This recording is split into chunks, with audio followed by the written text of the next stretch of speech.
Hello, everybody, and welcome to Fate's Grip, a Dungeons and Dragons Australian stream. I know, I said that, I went there. Hello, everybody. Welcome to episode 27, A Lance and a Glance. Not foreboding at all. Hey, guys, thanks for coming. Appreciate it. I'm talking to you guys now, so... No, you guys are busy. It's okay. We still need a couple of minutes just to get our bearings. So thanks for joining us. What I might do is just go closer to the microphone is there. Just making sure the setup is all good. Shout outs. Does anyone want to shout anything out at the moment before I do? I have a shout out. Go. It is that. So the other day we had the pleasure of having lunch with Meeples and Dragons, who we've spoken about quite a few times. You should be able to see them up there. And Barclays the Viper pointed something out to us that we had no idea was actually a thing. It's a major concern. It is that he is actually not a human. He is a half-elf. So I have rectified that in the overlay, and I apologise for all the confusion. So he is a pointy. Exactly. Yes. Barclays the Viper, telling it like it is. This whole time. You're gonna amnesia or something. I mean, why would you mention it if your ears had always been pointing? You guess you'd never... It's Our because... perception checks are usually pretty bad, though. Yeah, that's right. This is not for you, it's for them. It is very good that we finally really understand the Barclays behind the Barclays the Viper. So. Well, like I said, nobody questioned my immaculate abilities and night vision and stuff like that. You all just accepted how awesome I was. And I just wanted to add more context to that by saying, well, it's actually because. I appreciate it. Thank you. And so Barclay's half-elf. How are you going to evolve your character now that even you really... it's really the first session that you've now become, half human. Are you going to do anything different? Or? I thought I was half elf the whole time. Yeah, I know who I am. Okay, right. Good. Just making sure. Yeah, I'm not going to see anything wild like a chaotic evil character coming into the fray all of a sudden. Oh, okay. Well, if this is a big transition, then maybe I'll take. Well, we'll see. We'll see. Awesome, and thank you very much, Meeples and Dragons, for having us meet with you. It was an amazing opportunity. Thank you. Check out their website and their store and Twitter. Anything else anyone has to talk about or wants to talk about before we get into it? No. Sweet, excellent. Well, without further ado, we're going to go into it, and please throughout. Wait! We hit 400 followers on Twitter. Yes, we did. What the heck? 400. Yeah. I mean, you for your support. I'm pretty dumbfounded. So humbly, thank you so much for following us, for checking us out, for rewatching after the stream. It's definitely an honor. So yeah, appreciate it. Let's make it a 500. Yes, please. Tell your friends. Tell your friend, exactly right. Yeah. Well, why not continue with this choo-choo train? I said it. So, Surprised that you would. yes, please comment in the chat if you feel like the music is too loud or too soft, or one of us is harder to hear. It's just so we can update our stuff as we go. Just a couple of changes that we've made, so that'd be great. Cool. Okay. Well, I think we're good. We're good to go. Is everyone all good? Why are you smiling at me? I'm just generally smiling. Sorry. What did I do? Okay, let's recap. So, Thorum's 5. You defeated the Mistress, the head of the Venerables, the Thieves Guild. You went back to the Cog and Fresh, the inn that is housing, or one of the House Galanda inns in the Cogs in Shan, after observing strange beings in robes investigating the rubble of the Sleeping Snake Inn, where you had a merry and drunken rest at the Cog and Fresh, setting up Prickly Pete again to keep watch, while battling the dreaded staircases of the Cog's district. You heard Osei's story further, her being from the Lazar Principalities, a land far to the northeast of Corvair, born a pirate and being captured on an island after running aground by a vampiric cult who turned her. She since had escaped their clutches and forever is on the run, honing her skills, using the teachings of a not-so-nice group of people to increase her dexterity and escape artistry. You all went to rest, a dreamless sleep, and woke just after lunch, the cactus not recollecting any unusual activity outside the vast underground ward. You ate, discussed possibly heading to the high towers where the aerial jousting was on display daily, but before you left, you opened the Draconic Prophecy in a locked room of the Cog and Fresh, seeing before you a vision of Biceliu being crushed under her master's hand, and you all seeing different and strange fates of your own, some possibly true, others perhaps not. And that's where we left off, and I'm just going to move this camera again because it just went everywhere. It did. Aha. That's much better. Let's see if that's so. As we left off, you are all in one of the locked bedrooms of the Cog and Fresh after just coming back into reality, after seeing the visions that you beheld. The scroll is still floating in the air, but the draconic symbols are simply dimmed and now on the page itself, no longer floating beyond the parchment that is before you. Only a very slight breeze of an unknown origin floats around you, as though a soft wind picked up, but there's no source. So, what would you like to do? Wow. We can get up and open a window. That's very intense. That's a good idea. If you look at Barclays, he's sweating. Like, this is the first prophecy he's ever opened. He's never actually gone as far to use this particular spell that he did to actually do this.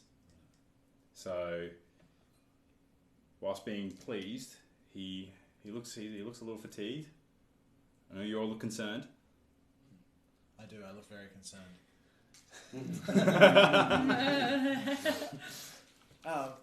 What time of day is it, Michele? It's just after lunch. It's just after lunchtime. Okay, I'm going to throw the curtains wide and let as much light into the room as I can. There's very little light that comes in from the outside. You are in the cogs, and the cogs is underneath the ground level of Shan. And whatever light's coming in is simply a dull, heated glow from the lava pools and rivers that rush past. You look outside. Make a perception check for me while I fix our music.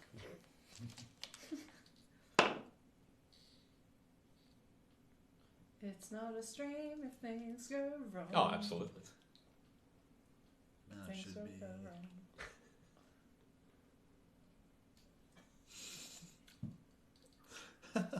Thanks.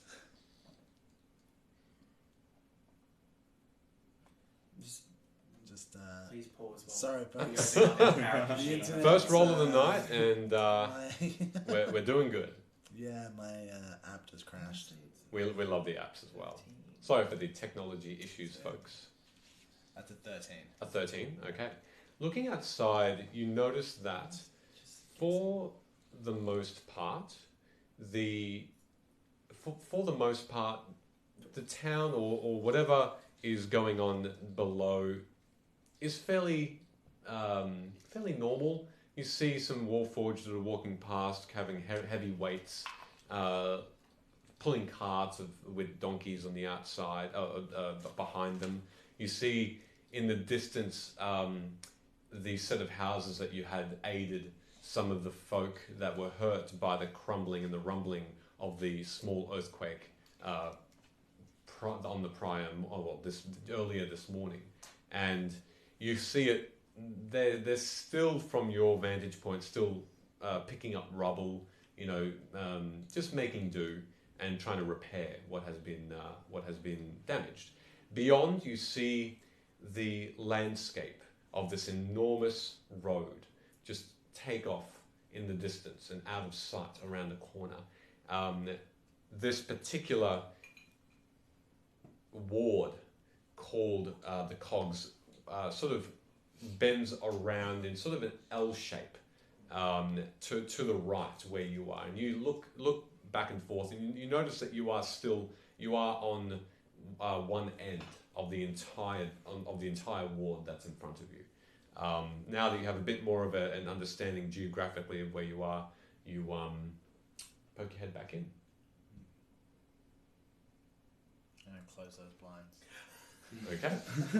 Amara just stands up and just kind of paces a little. Doesn't say anything, just paces backwards and forwards. Well, did we all see the same thing? That's hard to say. What did you see? I saw a ice fortress. No. Big towerful walls. No, that's not what I saw. What do you see?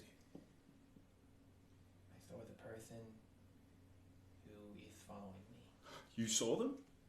Well, I saw Chorizo, and I saw Count Batty, and I saw DM. Who else did I see? You saw All of us. all of you, but that's just those two. Did I not see anyone else? Ragasel? Maybe? You saw many faces, but only glimpsing, only very, very quickly, and they changed again. So you saw all of your party in the face of this figure that was old from the neck down, with a walking stick, but I'm gonna omit that part. Sure. Retelling. I saw a lot of faces. I just don't know what to believe. Did they look happy? No. And then he said he's coming. He is close.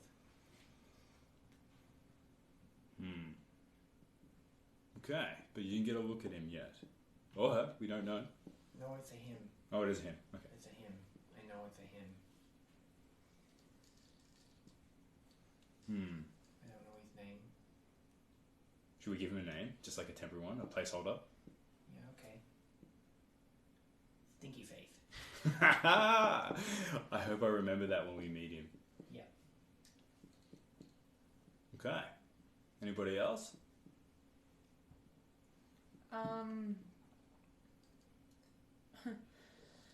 It wasn't so much what I saw that concerned me. It was just what I heard. And it spoke a lot about the fate of my people. But it wasn't the same as what you saw. Right, so we all saw something different again. Was this different for everybody this time as well, or the same as previous prophecies? This was a different one for me. It was different. And I haven't seen this before. It wasn't like same but different? It reeked of Ada. Oh. Isn't that good? I felt the touch of the divine, but the imagery was dark. Oh, so yours was... Oh, I was going to say, you had happy thoughts. Sad thoughts. Well, these prophecies are just grim, aren't they?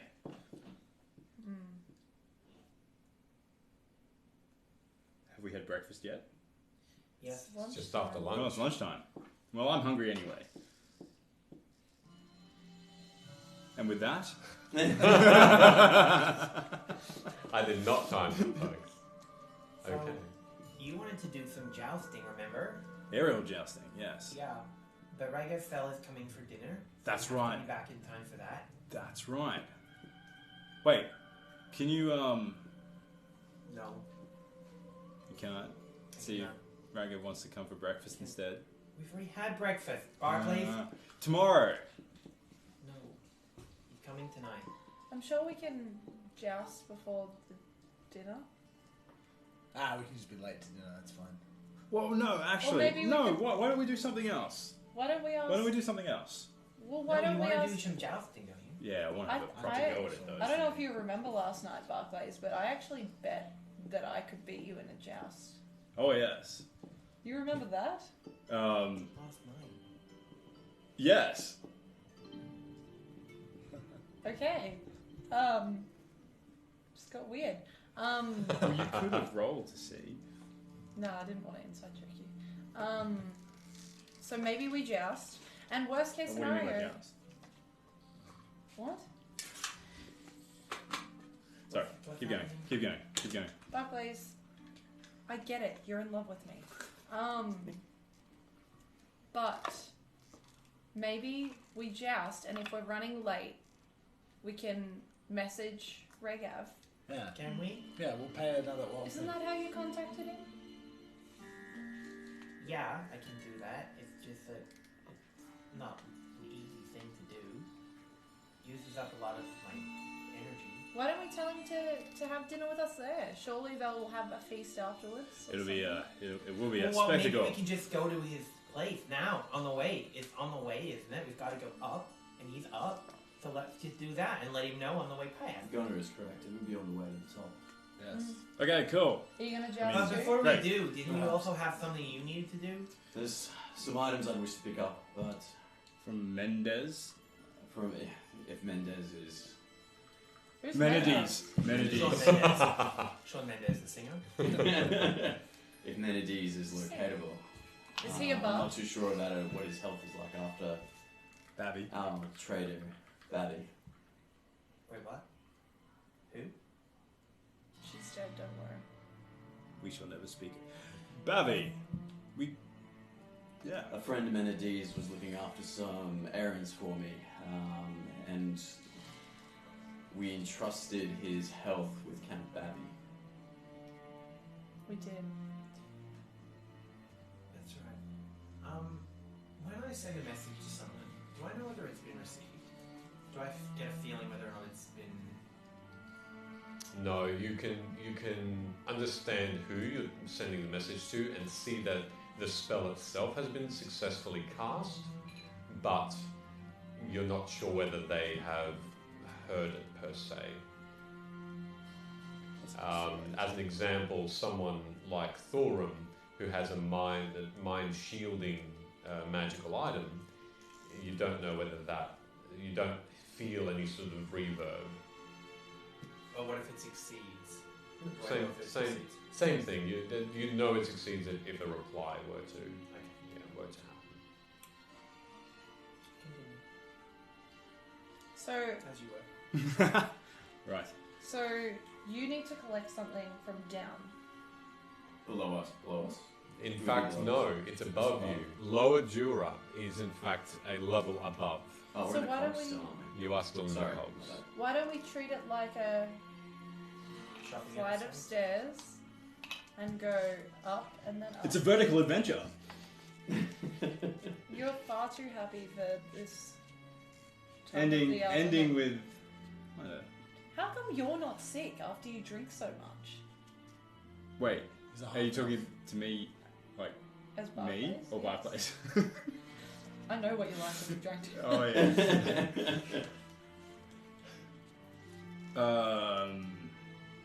Why I bounce back? I'm still young. I'm not questioning your age. I'm Speaking of 45. which, how old? Wow, you look amazing for 45. Yes, I know. Such pointy ears. Yes, it's my heritage. Your heritage is That's racist. You shouldn't is say that. is is all over you. Do elves Red age the scouts. same as humans? Do half elves age the same as humans? No.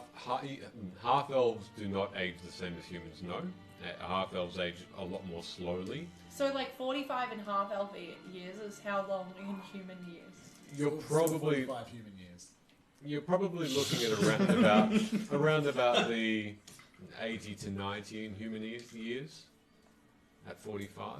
So, You're younger than me. Yes, but I've lived. Okay. And I've had life experience. Plenty of life experience. Barclays, are you seducing me? No, I'm just making a point. He's getting A- really a boring point really to point. quickly. Can we go now? Amara visibly laughs. Yes. Are we good to go? Where's Osei at this I'm ready point? to go. Wait. Where is... She's in the room. She's right there. Where's Orlix? Orlix, you haven't seen since you have reawoken. As you looked around the inn, as before you headed up to the room, you saw that lunch was had, and there were people around that were serving food and drink. However, plates and cutlery had been left behind, not cleaned, unlike the other days whereby Orlix was the person that you saw who had collected all of the dirty dishes to then clean afterwards. So you haven't seen him since you've awoken. This looks weird, guys. What? No The one's dishes. done the dishes. Well, no, we can't have this. This is House Galando. We Yeah, must stay. Where's Orlix? Yeah, she should do these dishes. We Where's, need Or- to do the dishes. Where's Orlix? He's not here. Well, let's. Is there any sign of him anywhere? Did he not say he was leaving and his brother was coming to? Well, I was hoping that he would get in contact with the right people within the house. No, I ordered something with him. Ordered. Yeah, some food for some food for kids. That was hard. That was a hard one. When did you order the food for Kips? About 8 hours ago. 8 hours ago, eh? This Rolex! morning when I went to sleep. Any response? You wait a moment. Are you going outside and calling him? Or Yeah, I was because you're sticking still my in the head out room. What room? You're still in We're still in a room. the bedroom where you opened the draconic prophecy. Oh, I didn't realize we did that. I thought Yeah. we were downstairs. Oh, No, no. okay. Yeah, okay. Well, I will open the door. Yep. Rolex! A moment passes, and you see another door adjacent to you open up, and rushing out is the small, elderly-looking halfling with now what looks to be a beautiful travel cloak of purple and a backpack that has the House Galanda symbol on it, on the back of it. He has two walking sticks ready to, as though he's ready to hike up a mountain. He's got this lovely green wide brim hat on as well, with a beautiful plume feather of white heading out, and he looks up at you. Yes, Mr. Viper, Barclays. How was your sleep? My sleep was uneventful, as far as I know. Well, that's good. I was just about to head out and accomplish what you've asked. What can I help you with, sir? You look happy. This is Well, good. I feel like I feel like I'm renewed, thanks to you all. Is everything okay? And he sort of tries to poke his head around and sort of tries to peek inside. Everything is okay, as it should be, I guess. Except who is looking after the inn? Well, my brother is on his way over as we speak. Okay. From Middle Tavik's Landing. Okay. Well, that is good. That is good to know. So don't forget what we talked about, all right? And the contacts that you should get in contact with. Yes, of course. Correct? And for you, my friend, I've got something special.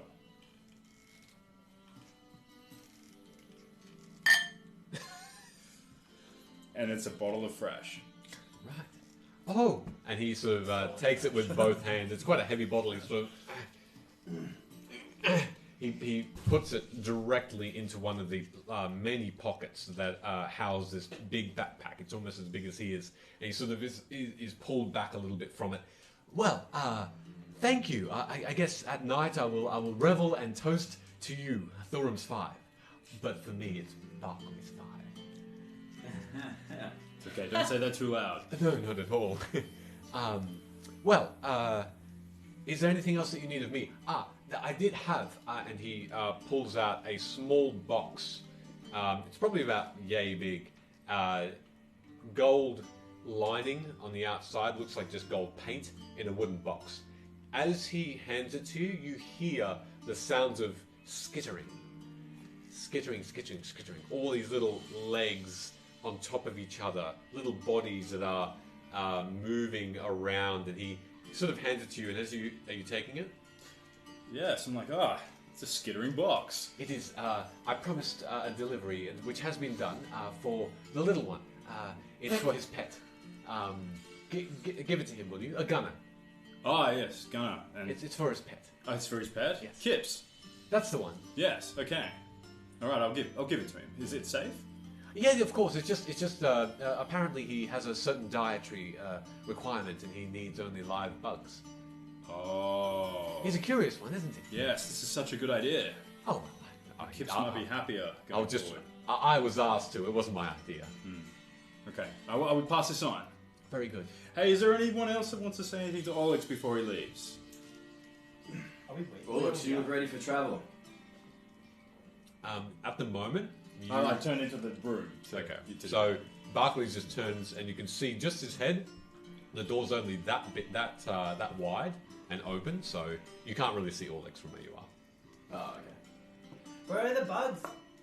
And I'm just like, as I'm got that hand on the door, I'm like, oh, yes, here.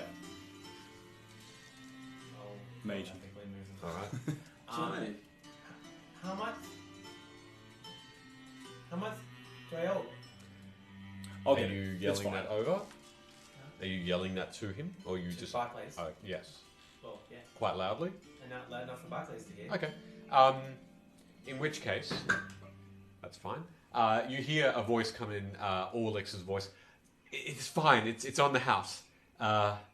Think of it as a gift for saving me. On the house? On the inn. It's free. On the inn? And that's a nice session. It's Let's ponder what we learned tonight, guys. it's won't cost you anything at all. How come? Well, I think we've done a lot for Olix. In exchange, he's given us this bag of bugs. Huzzah. That sounds like a fair trade. Yes. Do you have anything to say? Thanks. You're welcome. Two things. Did we use our potion of availability? Invisibility? Yeah. Invisibility. Yes. We did, okay. I approached the door then. Okay. Orlix, my friend. You're just looking at the door. Rook. And I'm The assuming- door. I'll parts, open the door. The door and parts a then little bit more, so like- you and Rook. There's are no the rituals to see here. Okay. And are you prepared to travel? You may be traveling for some time. I will get there. Yes, of course. And it's not much to aid you on your journey, but and I pull out a potion of flying. Did you just and say hand it to him. NATO? Okay. What's this? Close enough. A potion of flying. Oh, thank you. What's its duration? Its duration is. Did you write it down? I think I just wrote down. I got a potion of flying. An hour. An hour. Yeah. I believe it to be an hour from what Ragab told us. Oh, it is a mighty gift. Thank you. This will make my journey a lot quicker. I'll use it in the most difficult terrain, of course, and to get out of dangers. And if you need assistance, House Orange should be able to help provide that for you as well. I appreciate it. Shall I mention your name? Please do. Thank you. Best Thank you of so luck, much. my friend. Is this happening in game? Are you just handing me a pile of money? No, the money. No, sorry. We haven't looked at the money yet either. Is Osei in the room? Osei's in the room. Should we do that first? Well, is Olix? Orlix is. Did you give him a hug? Looking, Come on, you saved him. I gave him a flying potion. That's a hug. That's For better. everything than you've done for him, I thought he's like a son to you now. That's an expensive hug. Orlix is just looking between Barclays and Rook, just waiting, I guess. Be well, my friend. You too, And be in touch. We shall. I will send word when I reach Gatherhold. Yes. Well, let me tell you that when the tavern is finished, the great project in Galanda. You come. Of Your course. service will be needed there. Oh, I will. Out of curiosity, do you have a name for this grand hotel? Yet. It's in the works at the moment. That's not a good name. Oh, I see. Sorry. Okay. If you have any suggestions, let me know. I have one. Gunner's Castle. Gunner's Castle? Yeah. I did have a name. It was something like Young Benny Grimm's. The young No, Benny that's Grimm. stupid. Well, that's a project placeholder That's right stupid. now. Stupid? Yeah, Gunner's Castle's better. You know what? Maybe I might just put it out there. I might put it out there in the world on a notice board somewhere where people can vote. They can choose. You know, it is a good name. You should definitely put Gunner's Castle as an option. Yeah. Why don't you Well, go- they'll need something to get them going with their Why don't you ideas. combine the two? The young gunner. The Young Gunner's Grim. I like that. I'd like that too. All right, that shall be the placeholder Why for don't now. we call it Prickly Pete's? That's stupid. That's also good. I hate that. It doesn't have my name in it. I'll see you at Prickly Pete's. Home of Thorns. Prickly Okay. Pete. Okay. Prickly Pete sounds like a nursery. It can be a franchise. You We'll hear- license out the name. You all hear a Plant voice. nursery. Sorry, Alex. You Sorry. all hear Be a well. voice behind Well, you. You all hear a voice behind you, calm but pointed, and she says, Osei, now her eyes open, leave the poor thing alone. Let him go. Do his task.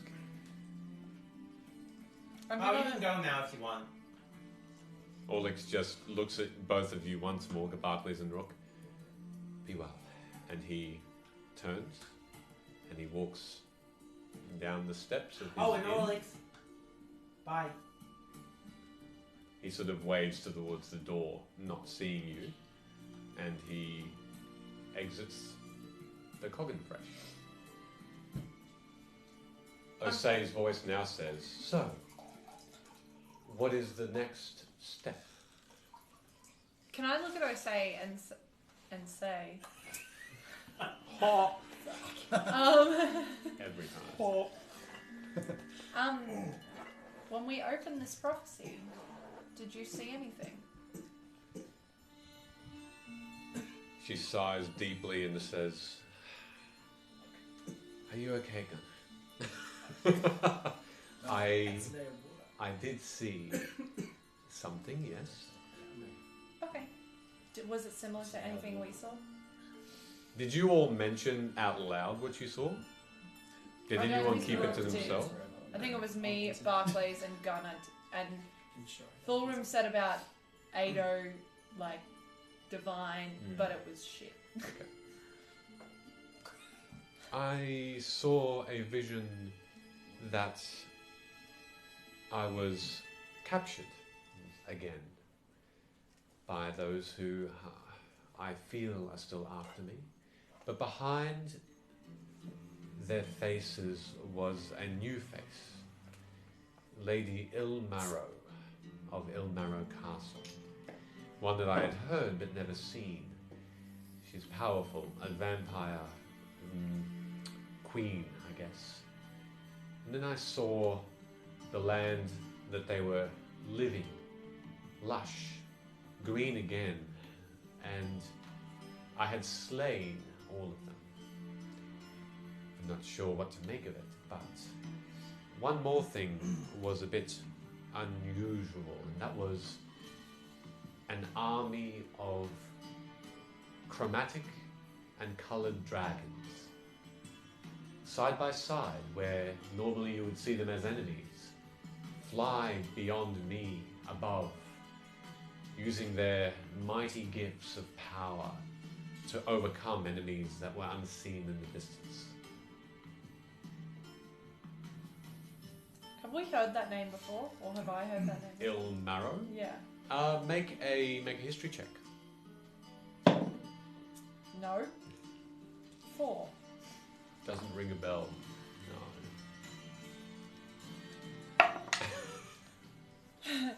Oh, it's okay. It's not No. 1. What did you roll? An 8. An 8? Still doesn't ring a bell. No, Yeah, Lady nine. Ilmarrow. Yeah, anyone who wants to. Do History. but separate rolls. Do we get an advantage if we know it comes? Separate non-advantage rolls. Did you roll the same? I did, yeah. You don't need to answer. That's an 18. Whoa! Whoa. Whoa. Whoa. Whoa! Well, it's interesting, Thorum.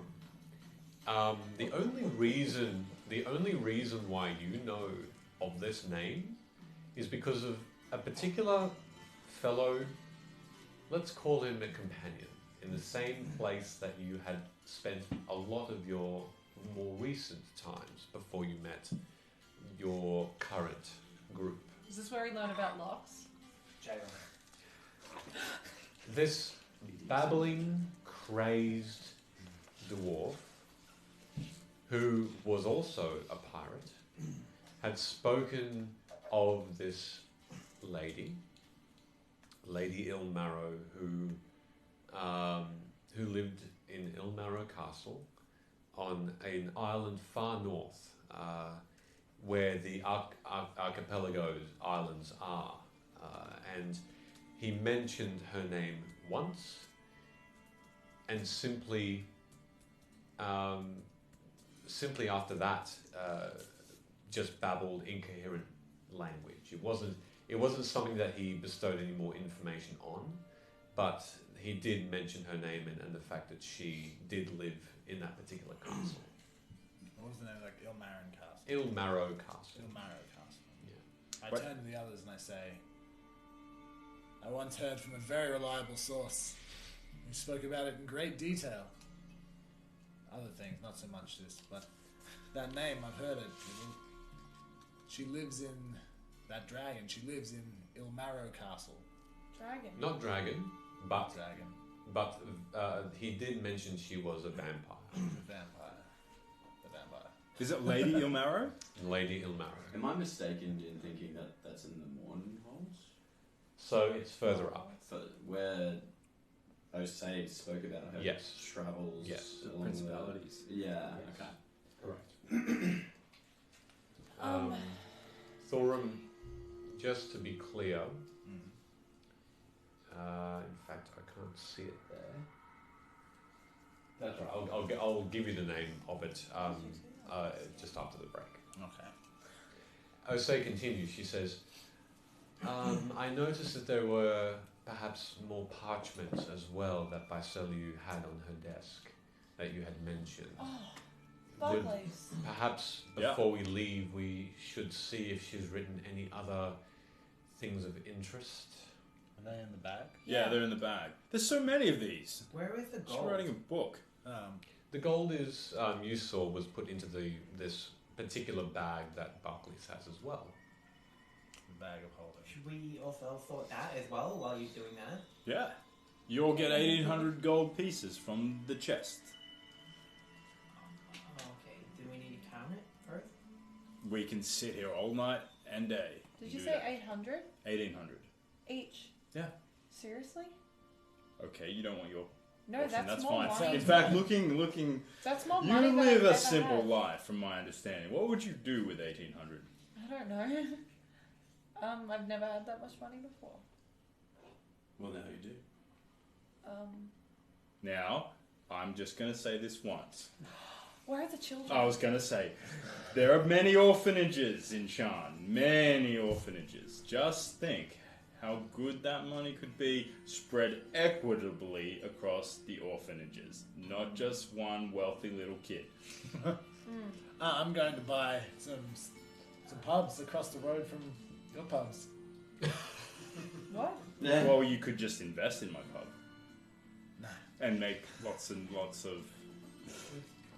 No, you're right. I'm not Still going to do have that. to count them out. Competition is always I'm good. going to buy a manor house. Barclays, can Somewhere I expensive. go into this Maybe bag? Maybe that house we robbed last episode.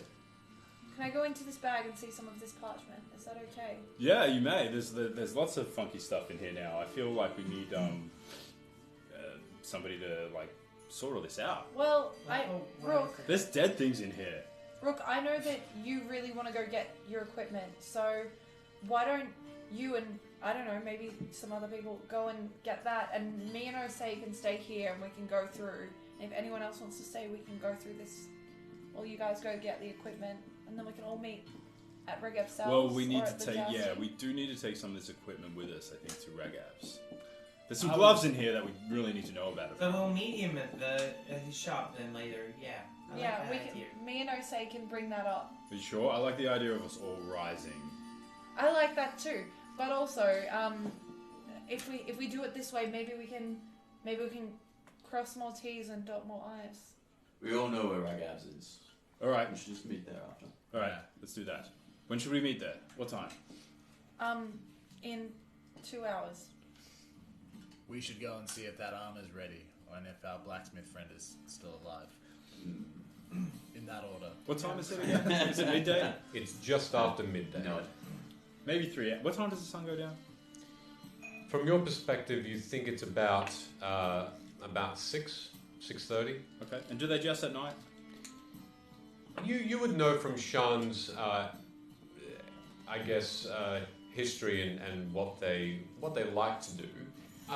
Yes, torches are lit above the particular stadiums I that perform better. in the house these jousting competitions in the Hollow Let me Tower. just sip on this and spit this out while we just say that. Okay. Yep. And it can go quite late. Well, this is great. So here's what we do. Let's do that then. Who's gonna go? Who's coming with Rook? I'll go through it. Are you just going to look at parchments? I mean, me and Osei can stay here, but if someone else wants to stay, that's fine too. And look at parchments? Well, we're gonna figure out if there's any prophecies. Yes. Okay. I feel that you have great expertise with this. Okay. I'm going with Brooke. I think I can be without you for this amount of time. You feel like I'm letting you down. And help yourself to that gold. I did. Bartley, it seems like you guys have a lot to talk about though, so maybe you should stay. What do we have to talk about? I'm just stirring. Gunnar, that's not funny. It is funny. Thorum's Would you like laughing. me to Thorum does regale laugh. you with my poetry? No, I think you gave me enough poetry last night. Ah, you wound Wow. me. Well, I must be off then. That's gross, you guys. His poetry goes as far as no, yes, no, and that's it. It's a haiku. It's how it's delivered that Actually, I matters. think it's a limerick. What's a limerick? Never mind. So I guess Osei, it's just us girls. All the boys seem to want to look for big swords. I didn't say I was going. Oh, okay. You can stay too if you like. What are you doing, Gunnar? What are you doing? Women and children, men. Yeah, that seems to be how it always is. You can feed kips. I'm going to feed kids. Thanks for the permission. Sounds exciting. Just go. Can I roll inside on that? Sounds exciting. Hell Absolutely, yeah. go for it. Can I That was so good. Can I counter that with deception? Absolutely. We could meet it.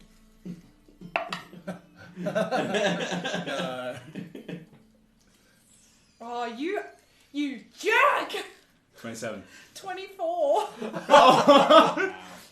I was like, I rolled so well. No, I think fate was meant to keep this. Fate really gripped us then. Yes, eh? it did. Look, he's genuine. He really is Someone just excited. throws himself in a lava pit. Well, it was nice knowing him. Inside. Okay. Okay, you guys should go. If we're gonna meet in 2 hours, 3 hours, then you should go. Get out of here. Yeah, actually, I will spend the remaining time with them as well, with my book open. Mm-hmm. And I will complete, if I can, the transcribing process of Okay. Matthew's spell. Okay. Oh, and just before I go, can I say teach you anything? I guess. I don't know. You might have some time. You would have to ask her. I'll leave it with you. Okay, thanks. So Thorum, Barclays, and Rook, you all exit the room, and you also exit the inn. And you are slowly navigating your way from the cogs up to Lower Jura, where your first stop will be the blacksmith, Menades, the dwarf, who you had asked to make a set of dragon armor. Okay, as you all exit, Osei, Amara, and Gunnar. Osei starts to reach out towards the bag to want to pull out some parchment, but she looks at you and Gunnar and she states, may I? Of course, what's ours is yours. She then starts to take pieces of parchment, and you can see a lot of these pieces of paper are torn, burnt, old, and withering. The writing on some of them are scribbled black ink. Some of them are dried up red ink that looks deep and full of color, and as though it has been wet, it smears and smudges on the parchment. A lot of what is written is you can't really read it whatsoever. Ripped parchment, all sorts, and there are a fair few actually that are legible. Osei takes one that she finally, after a few minutes, rummages through. She hands you a couple, and Gunnar, she hands you a couple that she seems to have an idea that they can be read. And she starts. This one says, they've just escaped the Lord of Blades' stronghold. We let them uncover the green gem for our master Fraser Blue and see if they can unlock its secrets. She pulls out another one that she was able to find. This one says, Count Bavy was an easy target. All we had to do was to lure her in with the promises of contributions to House Vidalis. She was caught unawares but provided a challenge, and I almost perished. My master saved me, and now she is mine, and I am her. What do you have, Gunnar? This one reads, I must have leverage. I must have leverage. He seeks the staff, He seeks the staff, so I must hide it so I must hide it under his own spells. under his own spells. So he does not suspect that I have found it. So he does not suspect that I found it, But where is the missing piece? but where is the missing piece? It evades me, It evades me, like these dragon prophecies that float like these dragon prophecies that flow and disappear if they are not pleased with their owner. and disappear if they're not pleased with their Owner. owner. Weird. You pick up another one, Gunnar, and it says, the blacksmith Menades The has been blacksmith Menades has been a thorn for too long. has been a thorn for too long. Oh no. But what to do with him? But what to do with him? He no longer serves me, stubborn as they are. He no longer serves me. He's stubborn. I wish only death upon their kind. Oh. Uh-oh. I don't think Menades is alive anymore. That should be something that we tell them now. Wait, there's more, I think. That's all that's on that particular That's all part. that's on that one. Should we see if anything else mentions him? Yeah, I think before we jump the gunner. That's tonight's phrase, by the way. I should have renamed the episode. I hate Jump the it. gunner. I hate everything about it. Amara, you open one. and I'll it's- let you read it and then I'll Yeah, that's fine. summarize it. Perfect. Thorum's 5. That is what they call themselves now. It was so. I visibly laugh when I read that. I'm just like, eh. It was so simple, bringing them together. With subtle but effective means, I have fast-tracked their demise. Fraser Blue, my master, has bestowed to me the power to rewrite what is to come. He requires nothing more than this odd, mundane staff. Granted, it is beautiful, but powerless, while he teaches me the ancient writings, while he grants me secrets from the Dragon Queen herself, with his soldier devil my guide and frustrating guard, for my own goals. It starts with just a rumor, a secret let out, of a demon to behold in a small town, and the charming of that stupid undead girl. She resisted, but of course did not speak to them of me, lest her family be destroyed. Granted, the attack on the town was mistimed, as they did not die there, the powerful guardian watching them, protecting them. But I will succeed under his nose. I will have my time. I literally read that. That's cool. I can read your eyes. Gunnar, Yes. am I going crazy? Yes. Or Just kidding, you're not. has this been from, I mean, I guess from what I make of this, she's been following us since the start. Yeah, I think she said that, didn't she? Yeah, but I didn't put that together until now. But she said it, like she actually said those words. Yeah, okay. Didn't she say But that? also I was kind of preoccupied with fighting for my life. Okay, but this was before we started fighting though. Yeah, but I guess maybe, whatever. Osei looking over at her, she looks visibly distressed. Her face is now covered by one hand and she's looking down. You can see her breathing deeply.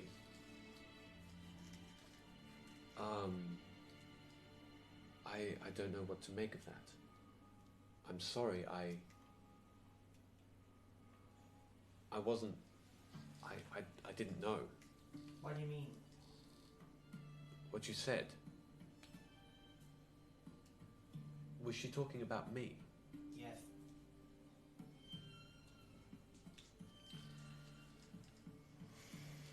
I don't remember meeting her. I don't remember. I don't know if she was talking about you. She said undead girl in the village. Well, I mean, that part maybe. But maybe you met her when you didn't know who she could have been anybody. But I don't even remember the encounter. But I that, say she's she's a she very was- tricky person. very powerful. If I did anything to put you in danger, You never harmed us. No, I didn't. But through me. We killed her, it's fine. Okay. She's dead. I guess what concerns me is that everything that they've said so far has pointed to all of us being together, making us an easier target. And But they were wrong. well, yeah, they were wrong, but that was that Crunch. prophecy. Crunch. Like, What? that doesn't necessarily mean the same for everything moving forward. It was true that we're stronger together around. What? Pigeon in the background. Pathways. Around Baiselu, but who knows? Well, that's the truth about any future. Yeah. You don't know what's going to I happen. don't think we're better apart, don't get me wrong. Osei says there are more. Yeah. Okay, keep going. This one says, I've tried countless times. They will not be destroyed. Made from simple parchment but protected with magics even my master cannot fathom. They can be manipulated slightly but not burnt. I have written something small, the untimely death of Ulian of the Venerables. I am now the first, the head and ruler, and no one knows the wiser. Could it be that she may have written something that actually came to pass with the draconic prophecies, perhaps, and took over the Venerables in this Ulian stead? Something she said troubles me when you say that, and that is that when I was watching her, the prophecy, correct me if I'm wrong, prophecy that I stole from her, I think she wrote it. From what it looks like, here it says, I've written something small. I don't know whether she can change everything. Perhaps she still hadn't uncovered those secrets. To rewrite it, but perhaps edit. I'm not sure. Gonna go on, Amara. She said when she was talking to these ethereals, she said, "Look at what he's given me." From what the previous parchment has said, the power to rewrite, yes. The power to make the fate her own. But I don't know to what extent. It's not clear. She was talking about her powers. Perhaps. Yeah, but she was grasping that parchment so hard when she said that. Stop looking at me like. Gunnar, you pick one up as you are overhearing this conversation, and it reads: The self-titled Lord of Blades thinks he is Tiamat's champion. She uses him to simply escape and will destroy. He binds his kind to a worthy cause of domination for what is rightfully theirs, but no one sees inside his metal heart a weakness, something I and a few others have discovered, and a secret he killed to keep. Not more sorrowful than Agnarak, of course. He plans to march on Shan, perhaps taking it before moving to free her. I must deal with him to keep the fair city intact. I have need of it. Gunnar, you need to message the others. We need to tell them about Menides. Isn't it Mendes? It's Menides. Oh. I thought you said amenities. Okay. What do I say? Exactly what Osei read out. Yeah, that was a lot longer than what I can say in one message. Summarize it. Tell them that I haven't learned that ability yet. Tell them that Menides was in danger, and if he's there, he may not be who he says he is. Or he might be dead. I'll message Rook. Why not Thorum? Because he doesn't tell the truth. Wait, why not Barclays? Because he's only What about Barclays? So, what are you going to say to Rook? Rook. It's Gunner.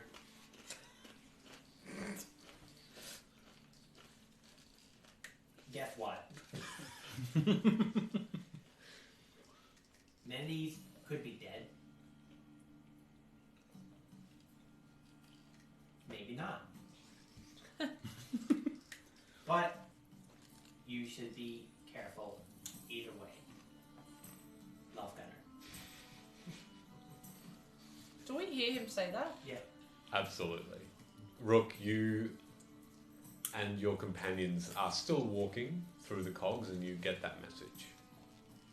You can reply. I can reply. Yeah. Do I only need to use so many words, or? You don't have to. Does it cut off at a certain point? It cuts off at 25 words. 2.5 words, okay. But Having you been don't some distance maybe from know the, that. You probably don't know that. So Only a few blocks. few blocks. In my mind's eye, mention, say back to Gunner. you've got to say it out loud. This is worrying news.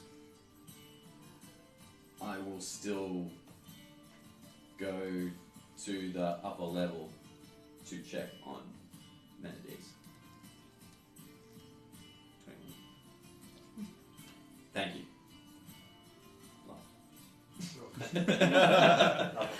Yeah. Who are you talking to? Gunner's given us some information that Menides may not be where we're going to be looking for him. Whoa. Why does he say that? Didn't say. Yeah. I'm assuming that they've uncovered some information from the scrolls that might say so. Good deduction skills. Good assumption. That's wise. This should have a wisdom check. So, I say before we leave you three, Osei says, and there is more. And she hands out more parchments to both of you. And at Take that 5 point, each. to have you guys ponder what's been said already in these pieces of paper, we move to you three. As all three of you moved out of the Coggin Fresh, you felt the sand and dirt beneath your feet of red and brown as you made your way forth.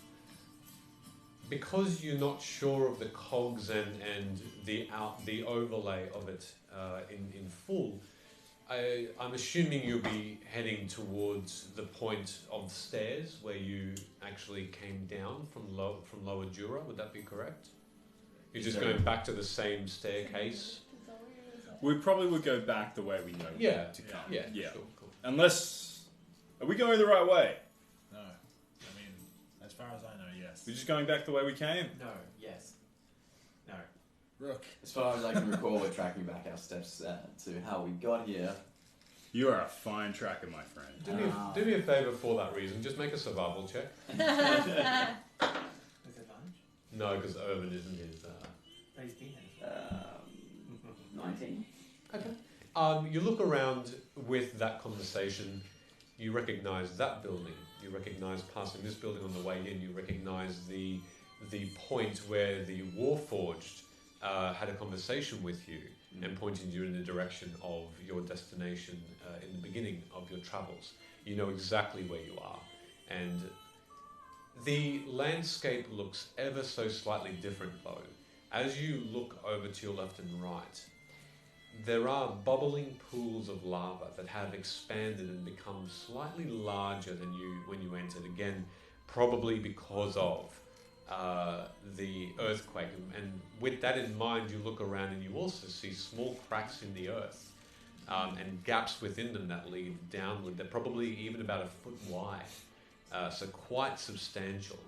Those areas are being avoided at all costs by the majority of the townsfolk.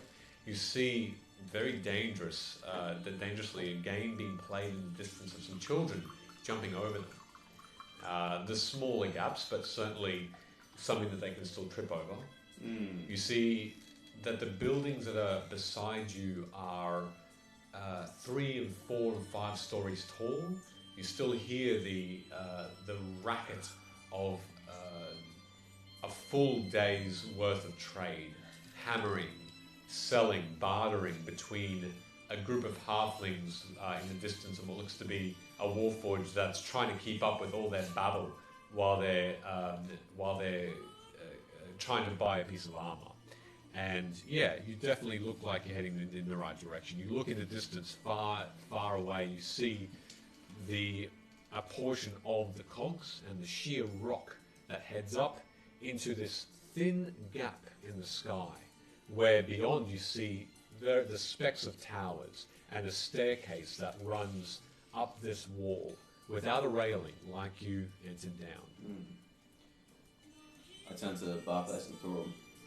Yes, we are heading in the right direction. I must admit, though, these cracks in the earth are somewhat concerning. Isn't all of Shan built upon the cogs? Do you think Shan is going to fall apart? I'm not an engineer, but if the bottom layer is taken out, then I would assume the rest would come tumbling down. Then take note. If we see an engineer, we'll ask. Wasn't that the two that we saw previously? They were wizards, I think. I would assume there is some ancient magic holding this giant floating sky city up. I don't imagine it's all structural. Can we do a history check? You can do a history check, absolutely, if you'd like. Yeah, you roll it down. You roll advantage. I also roll. If you're all making it, make separate rolls. Make the roll. Yeah. 11. 9. Okay. So Your anyone understanding is average. My deduction, though. looking around and the cracks that are appearing in the earth, you are aware, all of you, probably not you, Rook, actually, Barclays and Thorum, you're both aware that it'll take a fair bit more than this, looking around at the solid rock that encompasses the outside of the cogs. And there are enormous beams of well-made stone that are structurally supporting the canopy of rock above. It'll take quite a bit more than what the cracks have done to do any sort of damage. That would wrought confusion and worry, but you're not quite sure as to how much.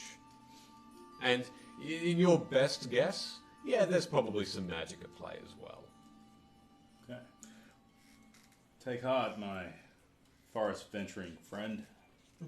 Yeah, Think of Shan like some strong, tall oaks. Very hard to fall. Thick beams. Still, this lower layer may be in danger. But for now, let's be on our way. Okay, we'll follow you. I guess. You know where you're going? I do know where I'm going. Yeah. Okay. So, I'm on Burgundy. so you start making your way through, and you end up about 20 to 25 minutes later at the foot of the staircase that leads up into Lower Jura, the middle part of Shan. As you look up, groups of towers greet you as you start to climb those stairs, and you shuffle beside other tradespeople that are making their way down.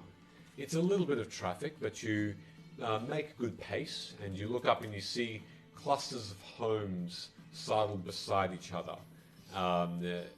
There are huge stoneworks, masterful in design, intricate, massive rectangular blocks at their base as you look at the base of these towers that make up Lower Jura that rise up into middle.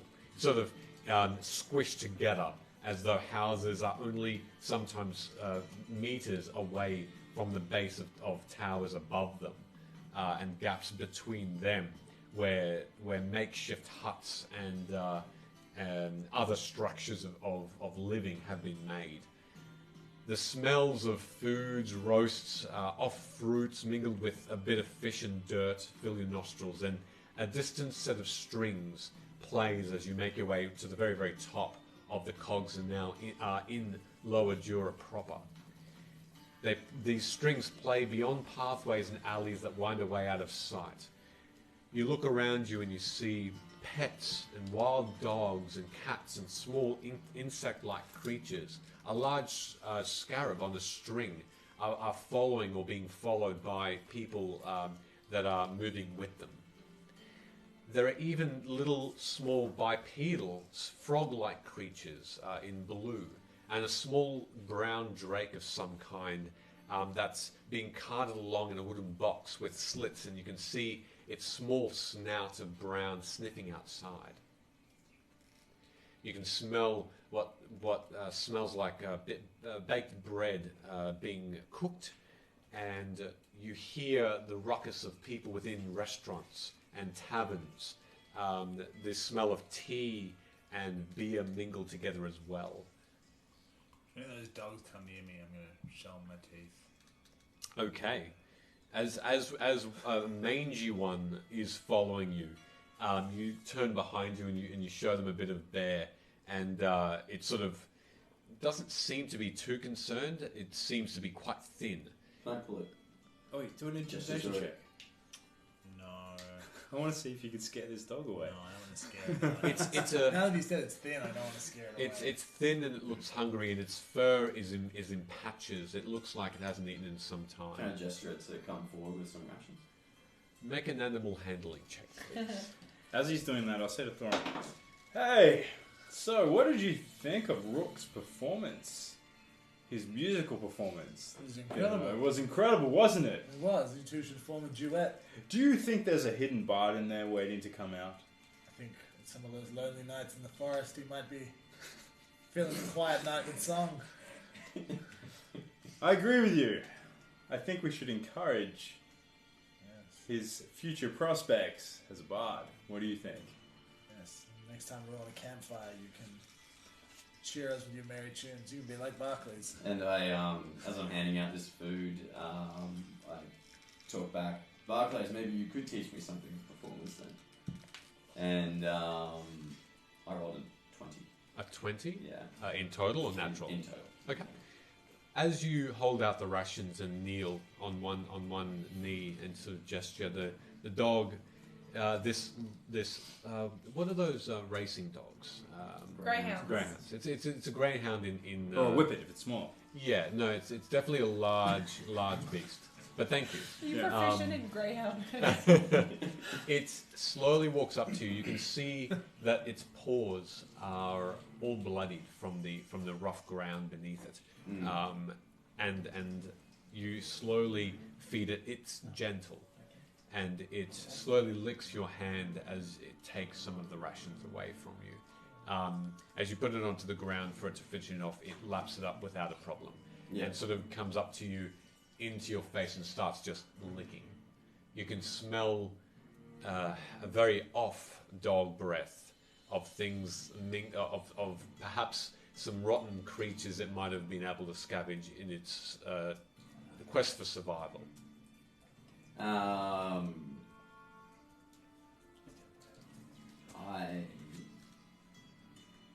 pull out the saucepan out of my pack and fill it up with some water and put it in front of it. Okay, so you're using a water skin? Yeah. Okay.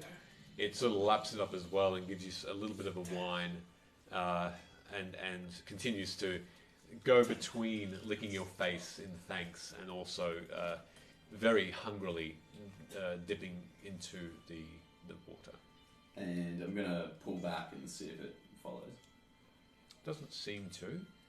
Are you leaving the pan on the ground at the moment? No, pick up the pan, tip out the contents, and put it back in my rucksack. Okay.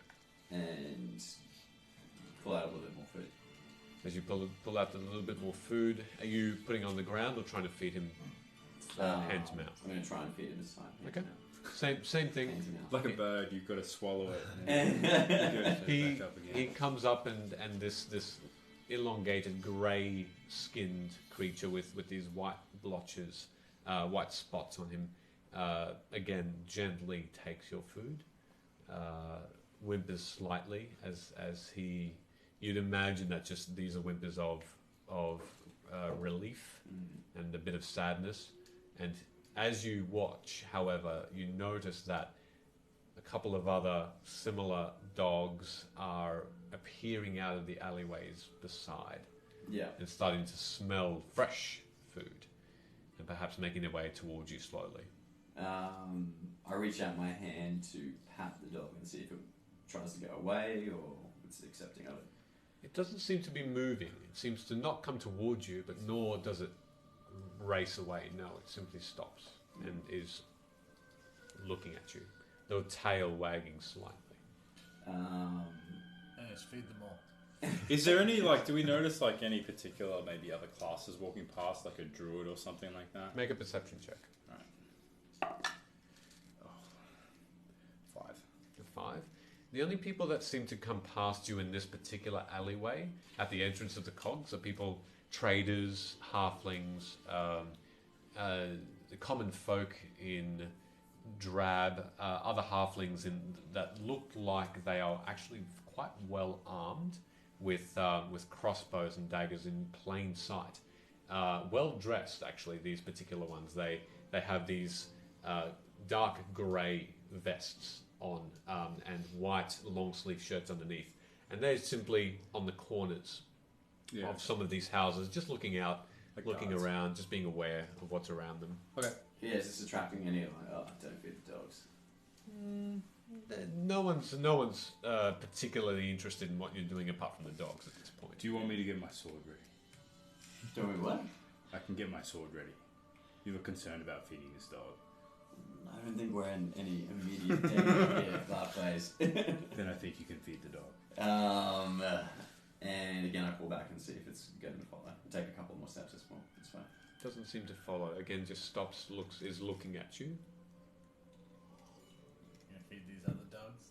You're just gonna make them watch while you feed this one dog. Okay, one last time. I do play out a bit more food, but I want it to come. I'm waiting for it to come to me then. Okay. The dog, in fact, simply sits and tongue out and just wags the tail a little bit more excitedly as it sees food, but seems to be weirdly well trained and doesn't appear to come towards you, and simply waits. And But the other two dogs, and now three others of the same breed, are coming out from these sides of these alleys, and they've almost made it to this particular one. And a couple of them are nipping at the skin of this, of the side and the neck and the body, trying to get its attention. Oh my God, man, this is an ambush. We're gonna be okay. In which case, I come back to and shoot off the other dogs and see if the other. You try and shoo them off. Yeah. Make another animal handling check, just for the amount of stuff that you've done. This is how Rook dies. Eaten by a pack of wolves. Not wolves. It's gonna be 12. A 12. As you try and shoo them off a little bit, they do sort of just come at you a little bit with bared teeth and a bit of a growl. Not the one that you initially fed, but they do back off, and they do just stand a little bit away from this seated dog. In which case, as they scurry backwards, I give the seated dog a pat, and just a nice good rub over the ears, under the collar, and where it would be, and a little bit on the belly, and I pot her off. So how many rations did you use up? And just mark them off. 2. Yep. Cool. All right. You all are observing this, by the way, Barclays and Thorum. Are you doing anything while this scene is happening? I turn to Barclays and I say, if it bites him, let it bite him for a couple of seconds before you help, so that he learns from this. Yes, he has a kind heart, Rook, doesn't he? Come on then. Are you sure? I saw another dog. They can fend for themselves. Okay. Manatees, however, may not be able to, if you're still with us. You continue your way. The dogs disappearing in the distance. The other 3 that had joined the original disappeared, but the one that you initially fed. As you turn the alleyway, you look one more time back, and it's still just sitting, wagging its tail slightly, looking at you in your direction, and you disappear out of sight. And you go down another alleyway in the direction which you feel like Menades' shop is. It takes you probably another 15 minutes of weaving now on the grey and red cobblestones that make up the lower quarter of Dura. Looking around at your surroundings, it seems as though, if I can quickly just bring this up, it looks as though that there are plentiful amounts of small businesses around here. You see tanners, labourers, warehouses, you see fishmongers, lots and lots of little buildings where trade is going back and forth. But within that you see what looks to be not a lot of business happening. The smell around you is becoming stronger and stronger with a unusual mixture of perhaps fish and something rotten, and you look over and you see this one humanoid-looking figure face down in the dirt, unmoving. Flies are festering around some of the exposed flesh. Looks like this thing has been here for some time. Just outside, a leather worker, it looks like, ignoring the fact that there is a corpse in the sand, and you continue your way further. And that's a pretty common thing to see, like corpses around. I mean, not Enduro? it's unusual, but it's not unheard of. No.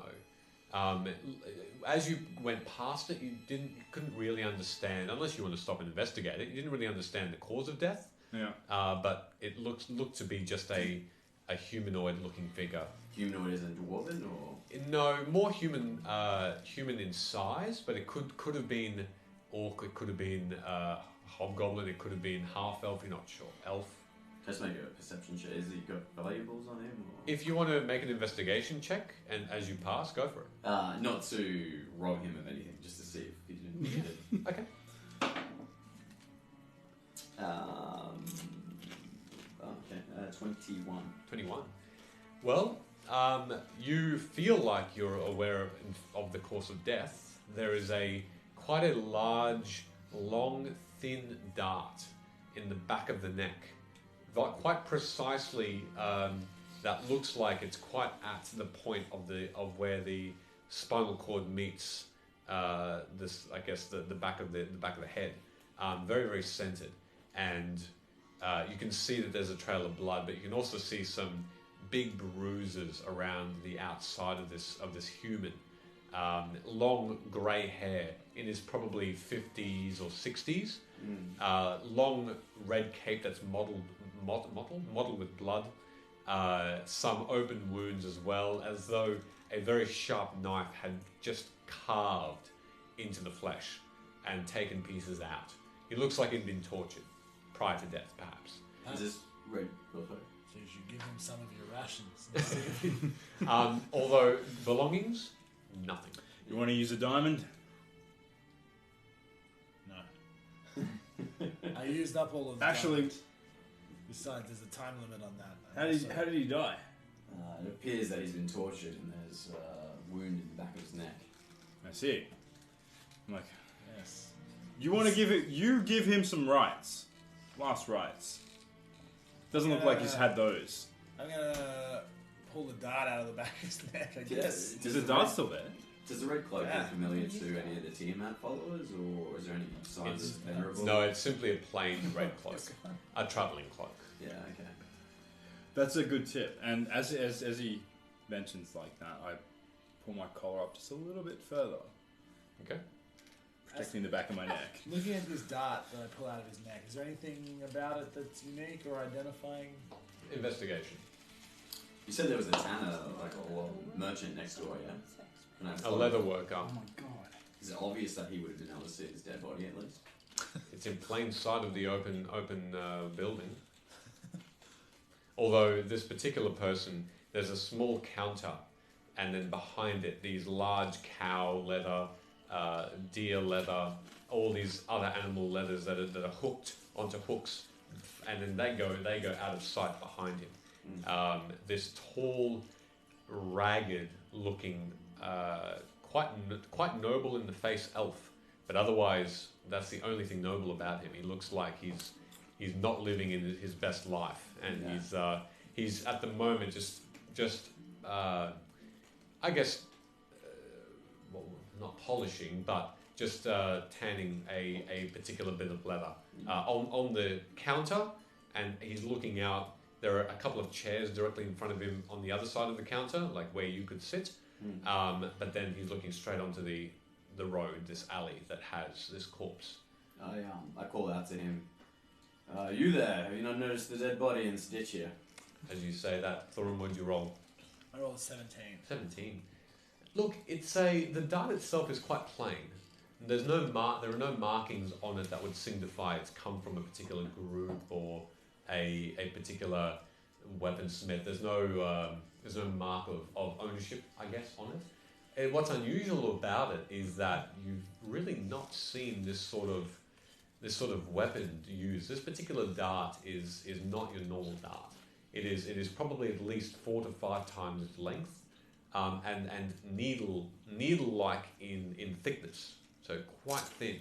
A very, very heavy back, as though it needs to be thrown and then it spins as it enters its It's not target. a crossbow bolt. No, not quite. Not quite that long. But you are aware that it probably could be considered an illegal weapon, an illegal something that isn't a commonly made. I guess, yeah. You might not want to be caught with it. Right. This particular elf. What would Thorum do? Thorum absolutely puts that in the bag of holding. Yeah, just write it in. This particular leather worker is ignoring you. He's simply going about his business with the tools in his hand, strong arms, an apron over his guard, and he's simply just going back and forth, just flattening the hairs on this particular bit of skin. I turn to Rourke and this corpse might be here on the way back. we may want to put our investigating expertise to the happenings of Menides, your friend. What do you think? You're right. We can come back. And is the Tanner looking at us? Not at all. I use thaumaturgy to lower the brightness of his... Oh no, he's a Tanner. He doesn't have coals. No. He's not a blacksmith. He's not trying to be a blacksmith. Is there lights and lamps around him? It's quite bright still. It's early afternoon, so no. Actually, there does seem to be some that are not lit. I just make a pop noise. Okay. An unusual one. Right near him. Okay. Sort of turns to his right, looks around for a moment. Does he look forward? He then glances at you three and then back immediately. Right as he does that, I'm just like... All right. He then gives you a bit of a double take, wordlessly, slowly averts his gaze and goes back to his leatherworking. He's marked. And he's wary. Let's go. All right. You continue your way, but you have not far to go. You see in front of you, after another couple of corners, the road is sort of goes up on an angle around a bend. The cobblestone turns into these square blocks that are beside each other, a bit more well made, that lead up and around a corner. But your quarry is to your left as you go into this little bit of a plaza where there's a little fountain. You go a little bit towards the left. Rook, you first. You see Menendez's blacksmithing shop. There seems to be directly in front of you two things that you notice immediately. One, the doors, or there are now doors that are closed that you had once gone beyond into his forge.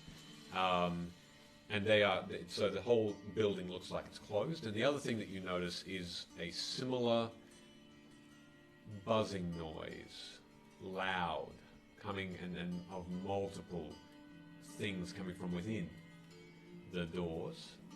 And also a similar smell that you smelled before of flesh.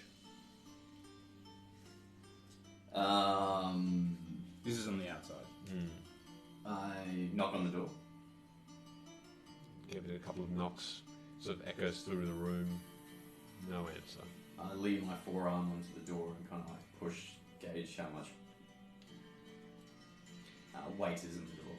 It takes you probably about a half of your strength, of your weight, and slowly the door creeps open. And as you sort of duck your head around slightly, make a perception check.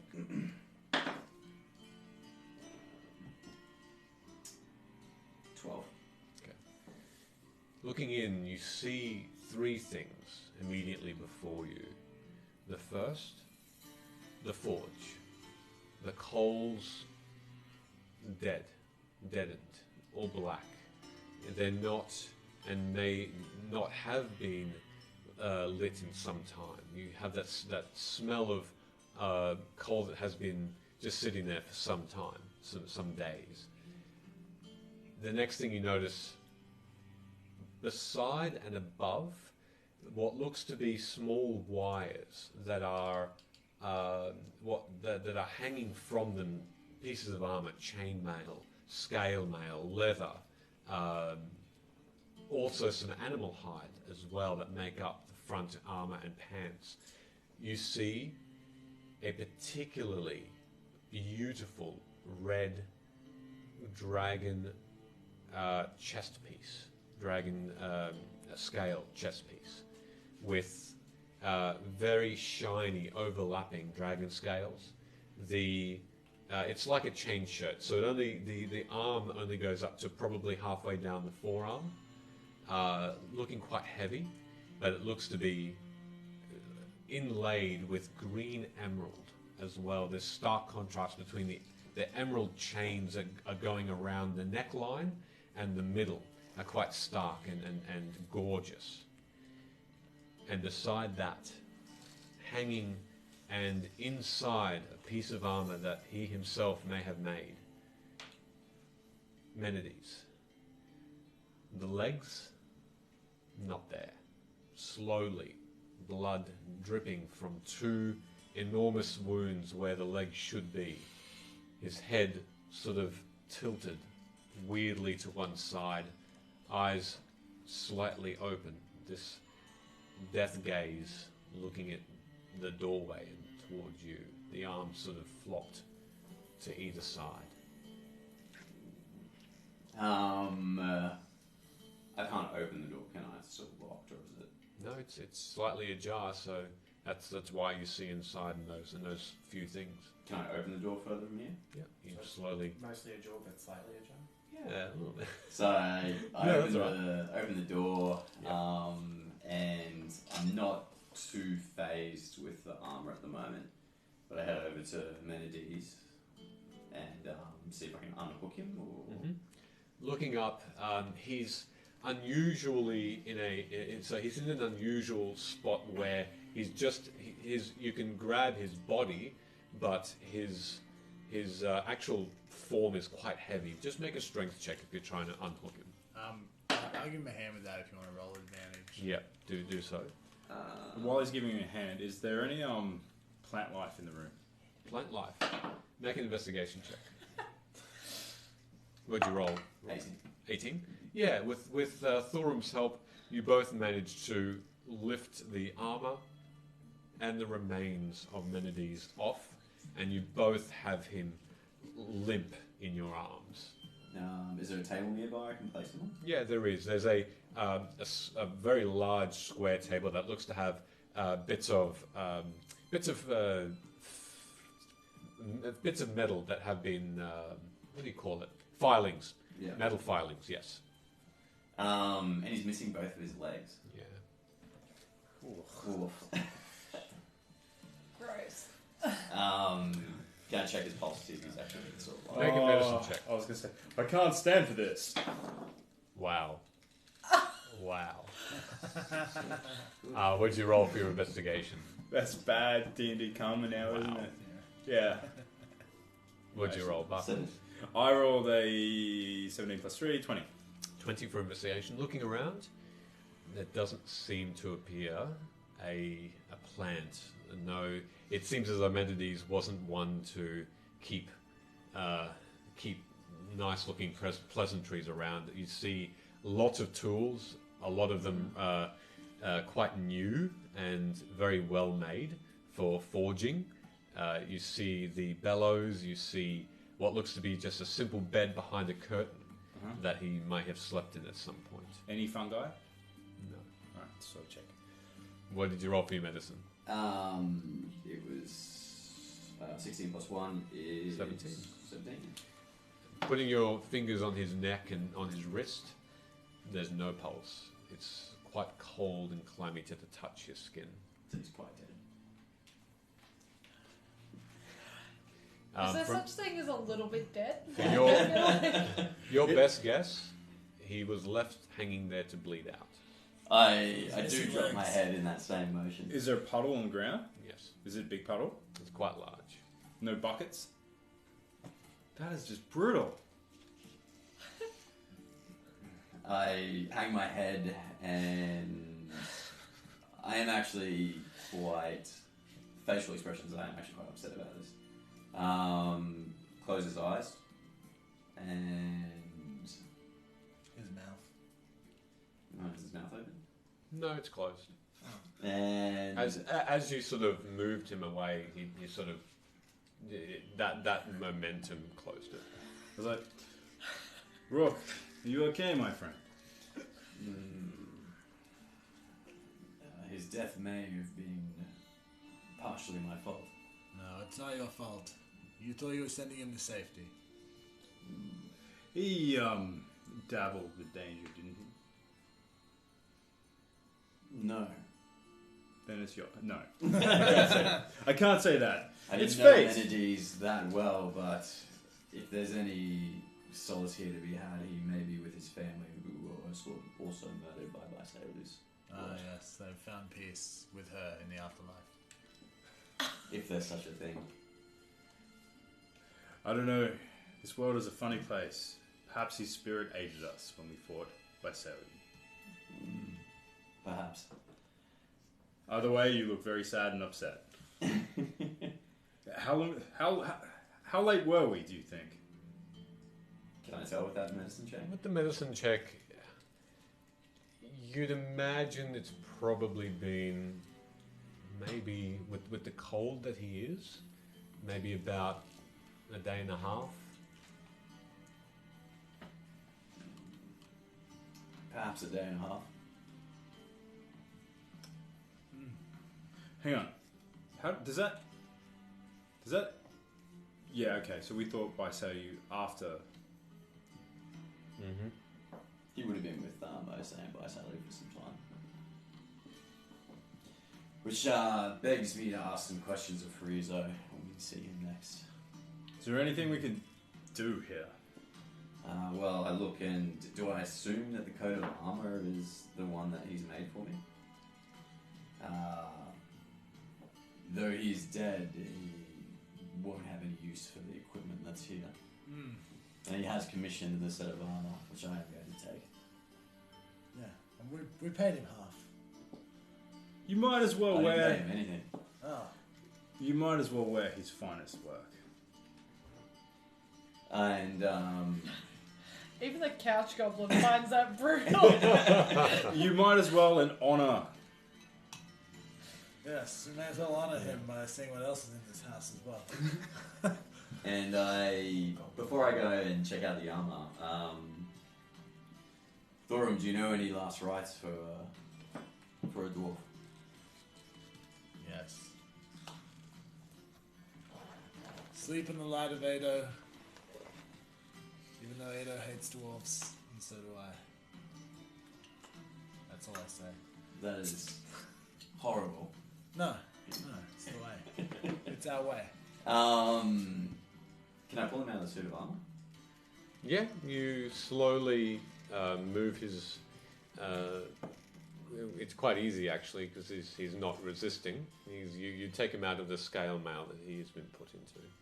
Is there anything unusual about scale mail, or has just been used to hang him in? Seems like it was just used to as a coat hanger of sorts. Yeah, to keep him on. Is there any? Do I know any? There's no way to take him to be buried or anything in there. In terms of in Shan, let me just quickly have a look. There is a place that you will know. Yes. I'll just be a moment while I look this up. Shouldn't take too long. What was that, Thorum? So this might be a dark thought, but the Dragonborn burned their dead, and there's a large forge right here. I think that makes sense. Go out in flames. The Makes way sense. He worked. The way he works, And yeah. lived. You are a priest if you think this is appropriate. No, I think your blessings are nonsense. I realize I learned a lot of those on the fly. Yeah. I'm gonna go and see if I can light this forge up. All right. Well, how are you doing that? Are we finally going to see you blow Like flame? You've seen me do that. When? One time I've done that. One time. Out of my For a guy that can do it whenever he wants, we infrequently see this happen. Very To be well. honest, it's not that impressive. Oh, really? Very well. So hearing that, not gonna, because he's not there. Yeah, shut up. But hearing that, I pick up a chair and I throw it into the furnace to give it some fuel. Get Okay. it going. yeah, I'll throw some other. Is there any bags of charcoal around the room? There are a couple, yes. I'll upend a couple of bags into that, and I will use my draconic breath, my breath weapon, and let loose, with a mighty roar, Thorum let loose a 15-foot arc of brassy flame, engulfing the entirety of the forge, and I would assume a little bit of the wall behind it as well. So I'm assuming the whole place is like kind of dark, right? At the moment, at this very particular moment in time. However,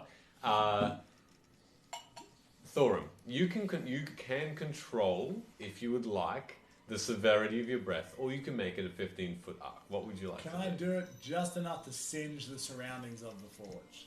Like enough that it's a little bit more than it should be. You can blow it a fire kiss. Yeah. Absolutely. With that, you release this magical fire, and it's still, it doesn't happen too often, but it's quite impressive when it does, Barclays and Rook. And this flame of energy just bellows out of this dragonborn, encompasses the entire forge and its surrounds, and you can see bits of wood that are exposed around it start to burn, and this actually beautiful oily wood smell just fills your nostrils for a moment as the forge just erupts, and then it embers down quite quickly afterward, and it's now crackling and burning. Wow, my dragon friend, that was impressive. I think they'll think he's back in business.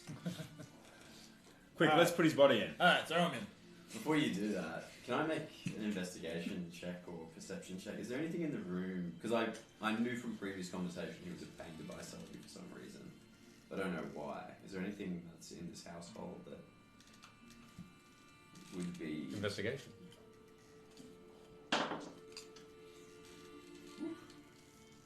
12. 15. 15. All right. As you are looking around, you're not wanting the cremation to start yet. No. Okay. Hold his body for a moment. You look around.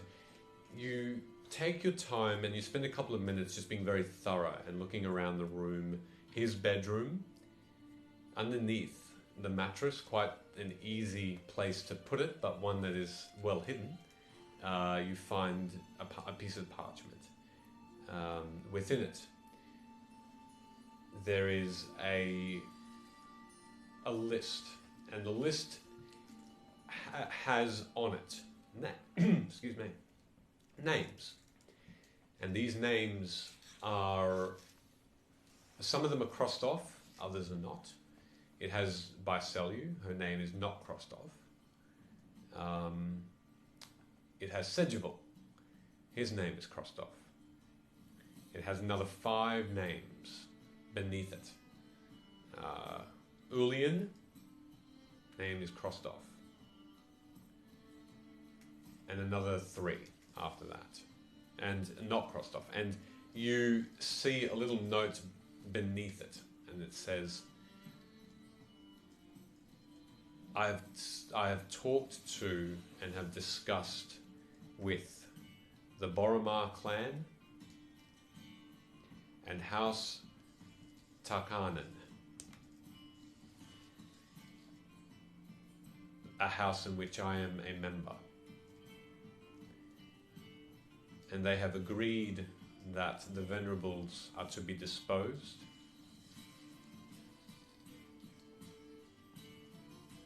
And as such, the targets have been named.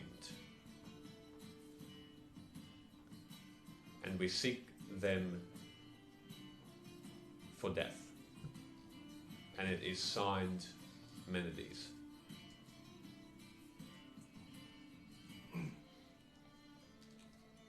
Is Mendez's body in the furnace now? Not yet. Not yet. Rock, what are you doing now? I come out of his bedroom and Thorum Viper and hand the parchment over to whomever's closest. I'm assuming it's you. You're lighting the forge. Okay. Though Menades isn't with us, we may have some allies for if the Vulnerables show themselves again, and their names are the houses or clans of Boromar clan. Boromar and Tarkanen. Yeah, I'll hand you the note. Have you heard of these houses before? Yes. Have I heard of these houses before? History check. Have I heard of them? I like how subtle Michele slips it in there. He's like, history check. Just in case you feel like knowing something. You're welcome to roll history check if you'd like. It's not good. It's a 5. They do sound familiar, Thorum, but it doesn't ring a bell as to what their purpose is, who they might be. I'm assuming that I know. Not necessarily. I'm not assuming that I know. You're welcome to roll history, though, if you'd like. Yeah. You know what they say about assuming? I thought that would have been a house connection, perhaps. It's interesting. The house Tarkanen does sound more familiar to you, but not the Boromar clan. So just roll history for Boromar. Yeah. That would be 18. 18 for the Boromar clan. Yeah. So it's interesting because the Talented Plains is where the Boromar clan originated. That's why you are aware. Not directly from House Galander, but a different set of nomads came over from the Talented Plains, the home of the halflings, to seek fortune and to try and make their way into power, and they did. Some of them are to be blunt, part of the council that is a part of Shan. But the Boromar clan is a thieves guild, essentially. One that is very much opposed to any other that go against their own rules and regulations. The majority of these beings in the Boromar clan are halflings. They specialize in things like gambling, theft, smuggling, and they also have sets of different gangs and clans that they oversee in different parts of Shan and Corvair. House Tarkanen, you are aware already, is definitely another house, but one that House Galander doesn't want to talk about. In fact, none of the houses see House Tarkanen as a legitimate part of the conglomerate.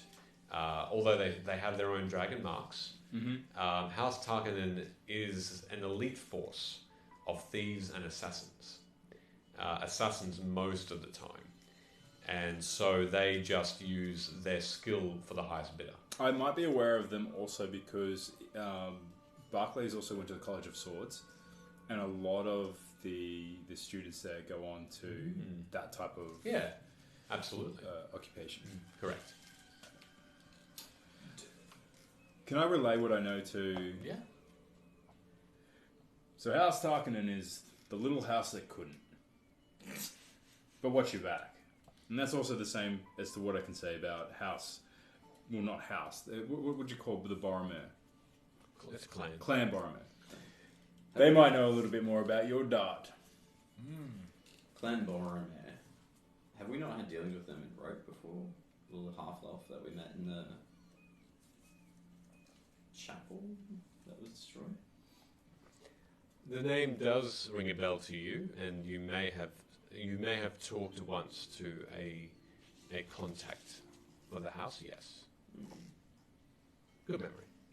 Well, I saw the proudness on your face. Yeah. That you were like, Nice. No, that's reminiscing. He's like, oh, that Yeah, takes I me remember back to that. session number... Oh, Now. yes, what a session. Are you doing anything else with that information? After he's mentioned that, I've had a light bulb. We've dealt with possibly one of the contacts in Road. after the encounter with Bicelli, funnily enough. Interesting. I say we take note. Literally, take this note.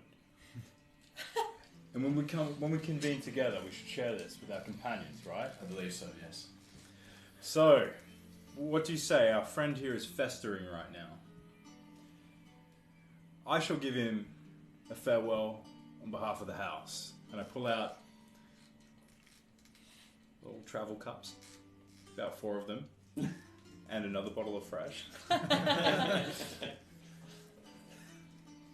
And I pour out 4. There's 3 of us, but 1 is for Menides as well. Let's help me up. We'll put him into the fire, yeah? Yes. Yeah. You all Yep. move the body onto the flames. Alright, All I'll right. get his arms.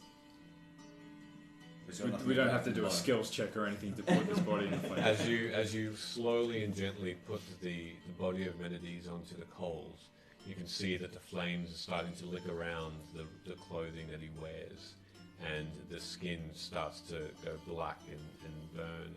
And soon, because of the intensity of the heat of the coals, you all drink and you salute. I say One for him as well. yes. Well, that's what the 4. Yes, that's right.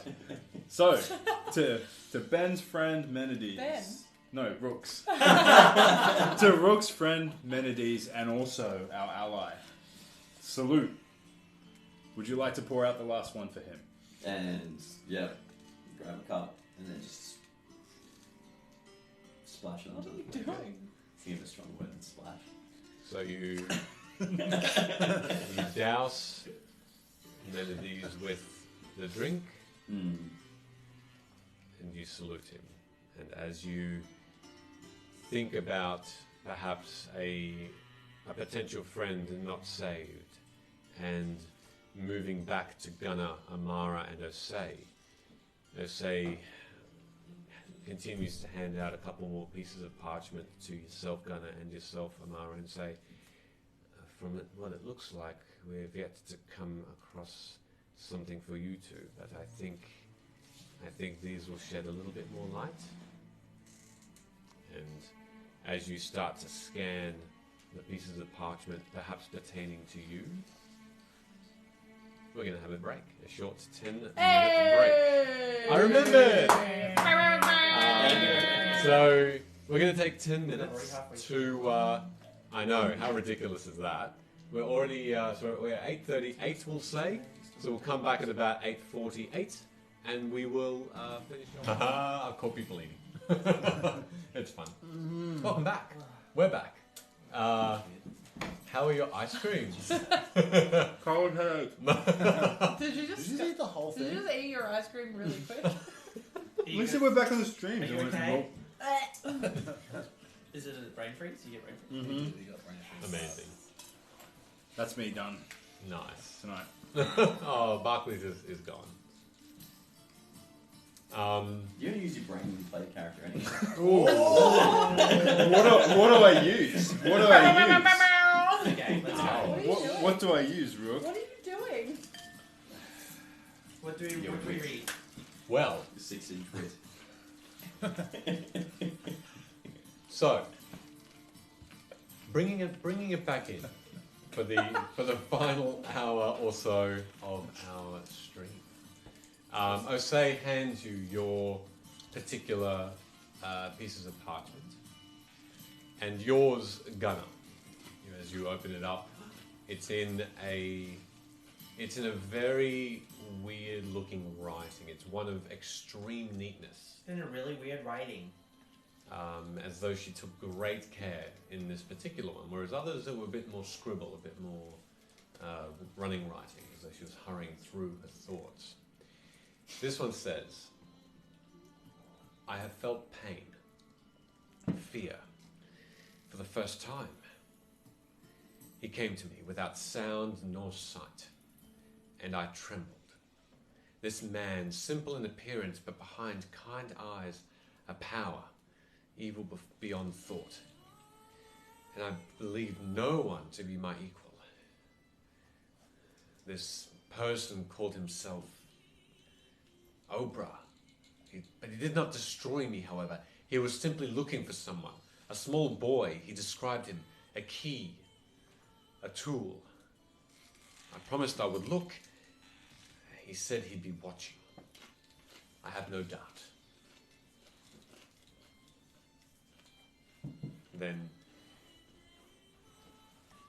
Amara, you read yours, and it says, the quarry ask for too much. I protect myself from their siege of my mind when I meditate, but they are strong.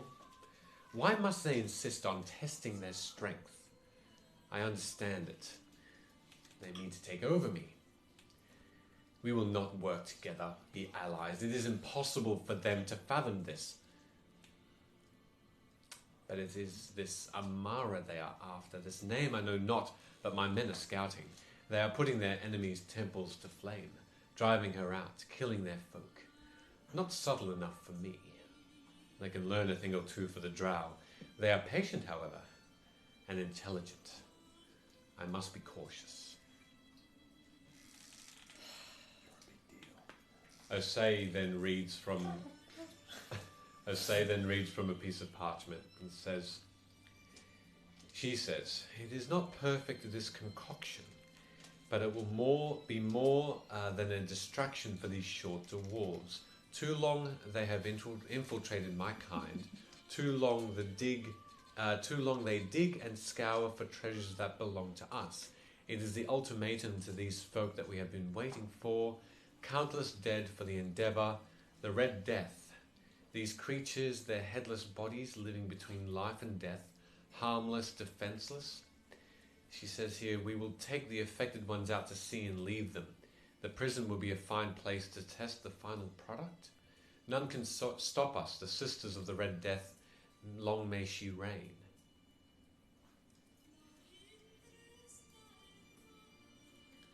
There's another one here, Osei opens up another. If there is a name I do know and can find this person easily, it is Barclays the Viper. A strong name, boasting fame and so easy to find. It says here, Flotch, well, I've done well, I think, coming to an agreement with Suloi. A simple yet effective deal, one that grants me a draconic prophecy for simply a way to have Barclays tricked into going back home. And he knows none the wiser. Pity. Well, he doesn't, yeah. It's pretty wise. And Osei hands you, Amara, what looks to be one of the final parchments of legible writing. And it says, I need to keep it from him. See through these illusions. The monocle. See through the illusions. That's all it says.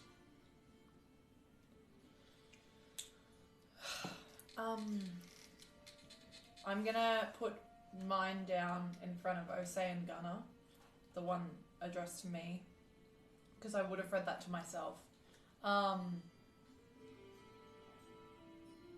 Feel free. This is concerning. They all are. Does Obra's name ring a bell? Just roll for me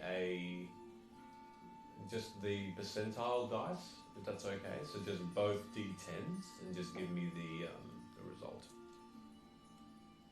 I might just use a digital one for that. That's fine.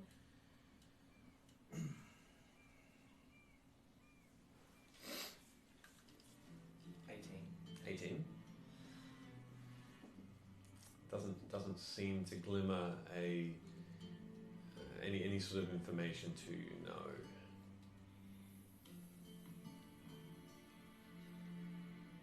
I have a name. I think it's the name of the person that's chasing me. Obra. Have I heard of this name? Make a history check.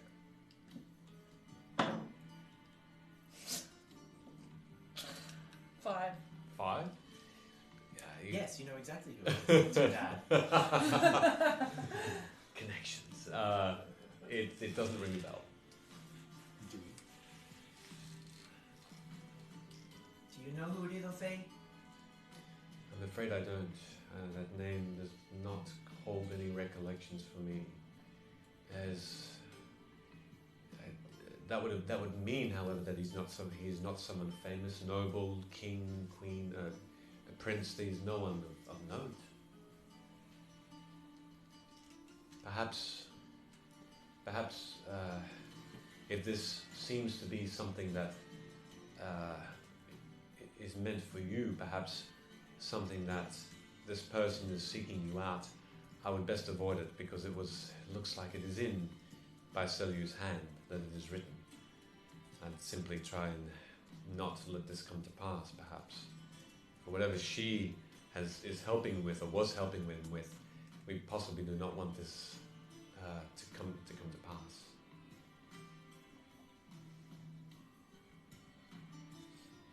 Yeah, I definitely don't want that to happen. I think we need to find the others. I think we should keep the ones that are legible. We'll roll them all up. Take them with us. Let's meet the others sooner rather than later.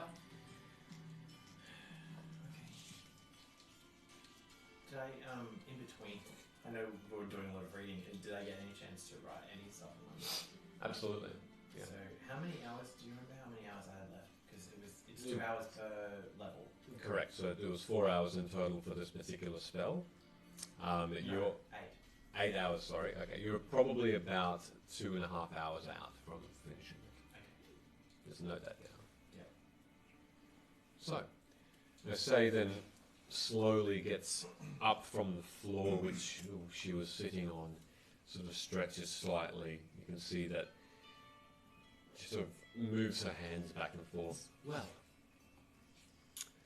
I know this is quite heavy, but shall we then make our way to meet up with the others, and perhaps Regav, and then jousting for a bit of light-hearted break? Look, I think we definitely need to meet the others. We need to contact them if that's the case, if we are going early. Let's joust. I'm very sure I can beat Barclays. And maybe I can make him give me gold for doing it, that I can then give to children and orphanages. Why, a very humble and kind gesture. And I would also like to see Barclays on his ass. I say, this is why I need you around. Like, it's just, I'm the only person that thinks that way. Oh, never mind. I also have had that thought many a time. Well, Gunnar, are you okay? Are you prepared to travel with us? Yeah. Are you worried about what's written? No more than I already was. Now I have a name. Well, keep that name close. Perhaps names can be of use. Power over others. Let's hope this is one of these times. Gunnar will find them. I don't know if I want to find them.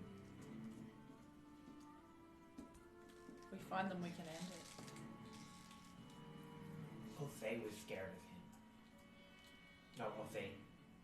By Silly. I'm not saying now, and I'm not saying tomorrow, but eventually we will. When we're strong enough. Yeah. He's close. Then I guess we better get some distance between us by going upwards towards the jousting. I don't think he means it by distance. That was a joke. Haha. You hear this voice beside you and in your head, Gunnar. I say she's quite, she seems quite positive for an extremely tense situation. Are you okay, Gunnar? He keeps beside you. If there's anything I can do to help, I've eaten my morsels. I'm quite satisfied, and I thank you for this kind gesture. I hope you didn't have to pay too much for this. And If you also want to joust, as these others are intending, I will aid you in this as well. I will provide some sort of support, what I can. No, I don't want to do that. But, do you know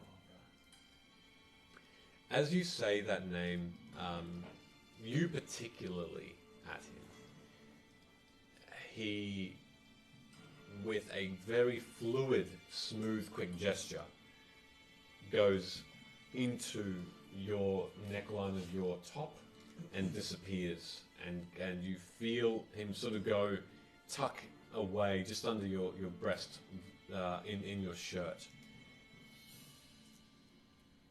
Nothing. Silence. I'm sorry, kids. Do we see Kip's, like... Yeah. You heard me say it out loud. Oh, I thought it was in asked his the head. question. I No, said it apologize. out loud. Now's not a good time, I guess. He'll talk when he's ready.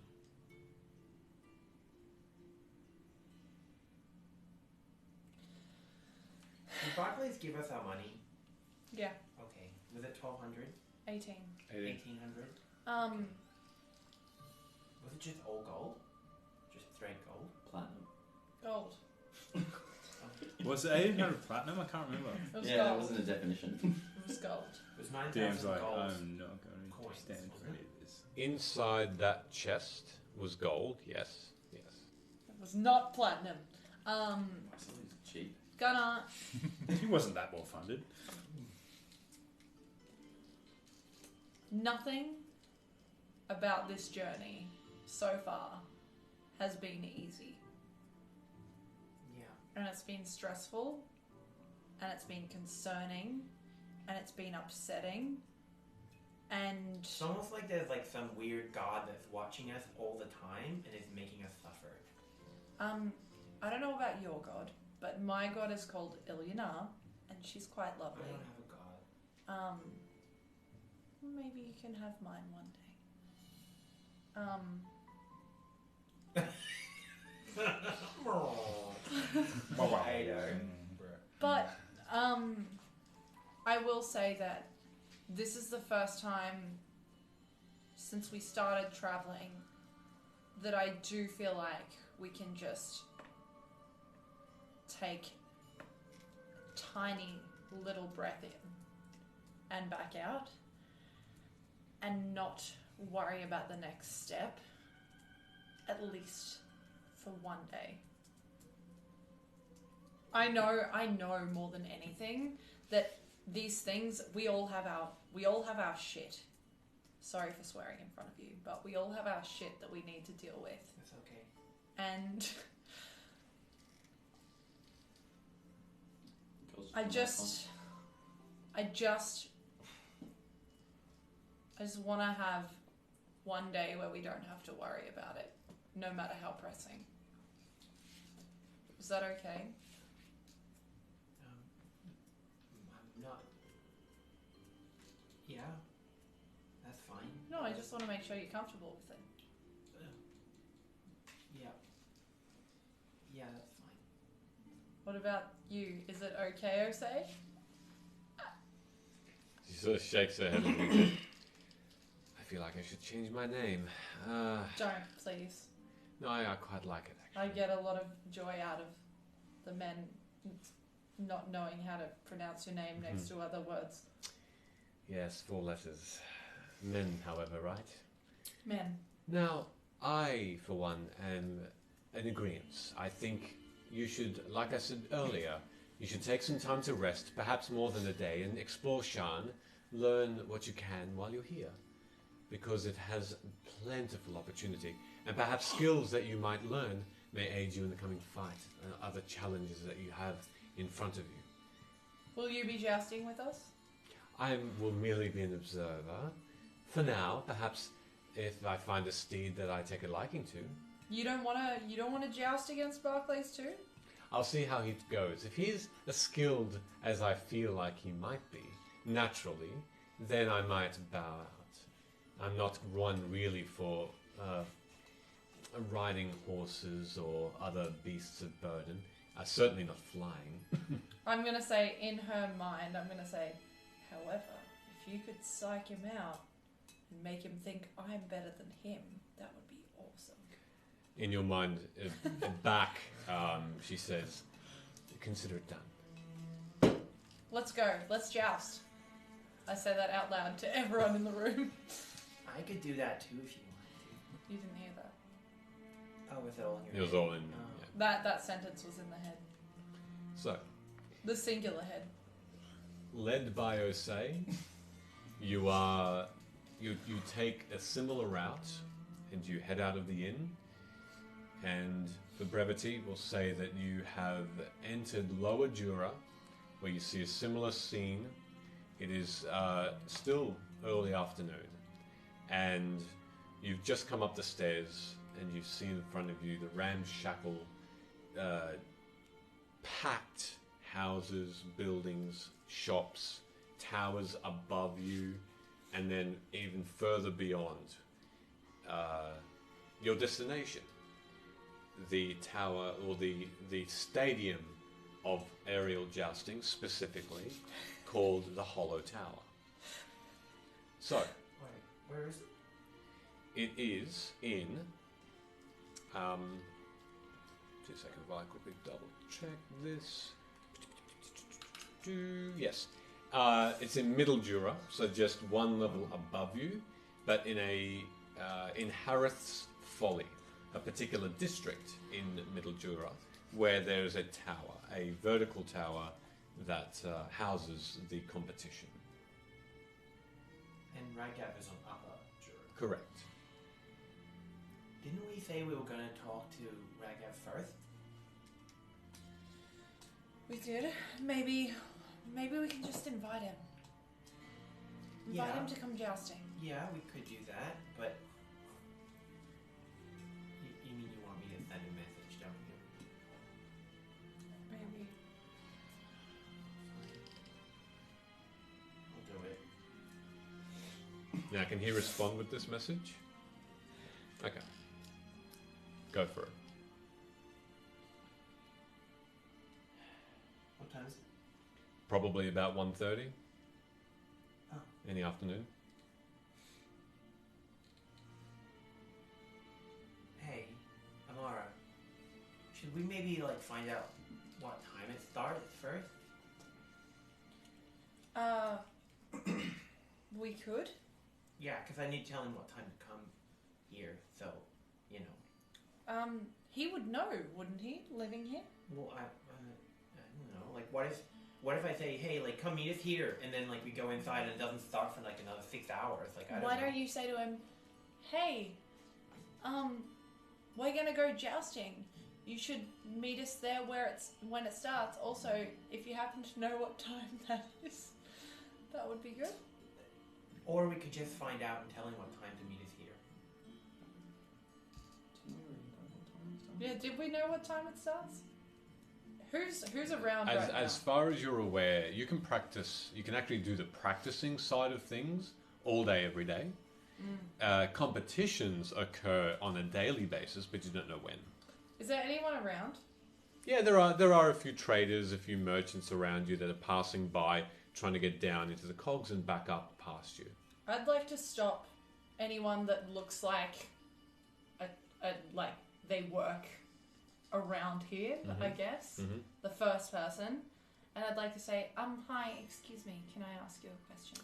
You stop a particularly old woman, and there are some remnants of Count Bavy in there, but this one in particular is a gnome, not halfling, and she has this very wrinkled face, soot all around her, but fairly strong, sinewy arms for someone who's quite old. This blackened hair. Yes, dear. Do you happen to know what time the jousting starts? The competition? Land or The aerial jousting. Oh yes. It's about 2:30 that it starts. Yeah, I don't frequent it myself too much, but it's a daily thing. You'll enjoy yourself, dear. Oh, I will win. What? When does it finish? Oh, hello.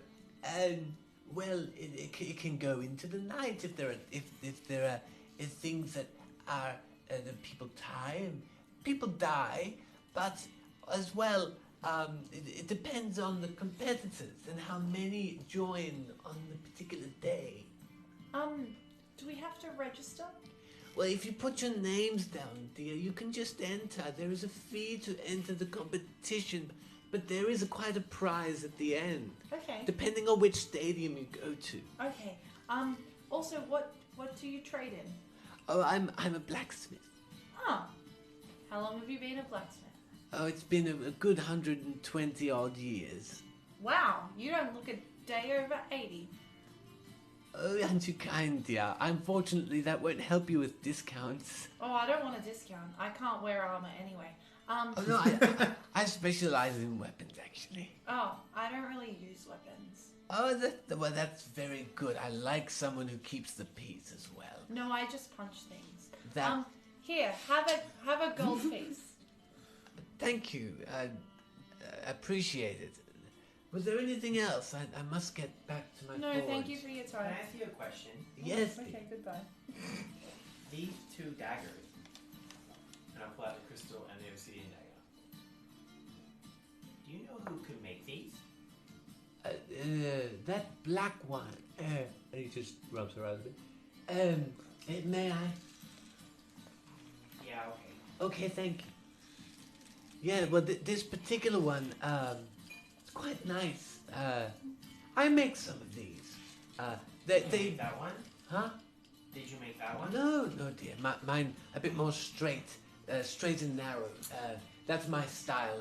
I do like that style. This doesn't seem like I am familiar with it. Not from Shan, anyway. And this one? The crystal dagger. That, She holds a little withered hand out. again, not it's magical, I think, but not one that your usual blacksmith would have the skill for. This is far beyond what even I can do. It's quite special, actually. Okay, thanks. Oh, you're welcome, dear. With anything else I can help with?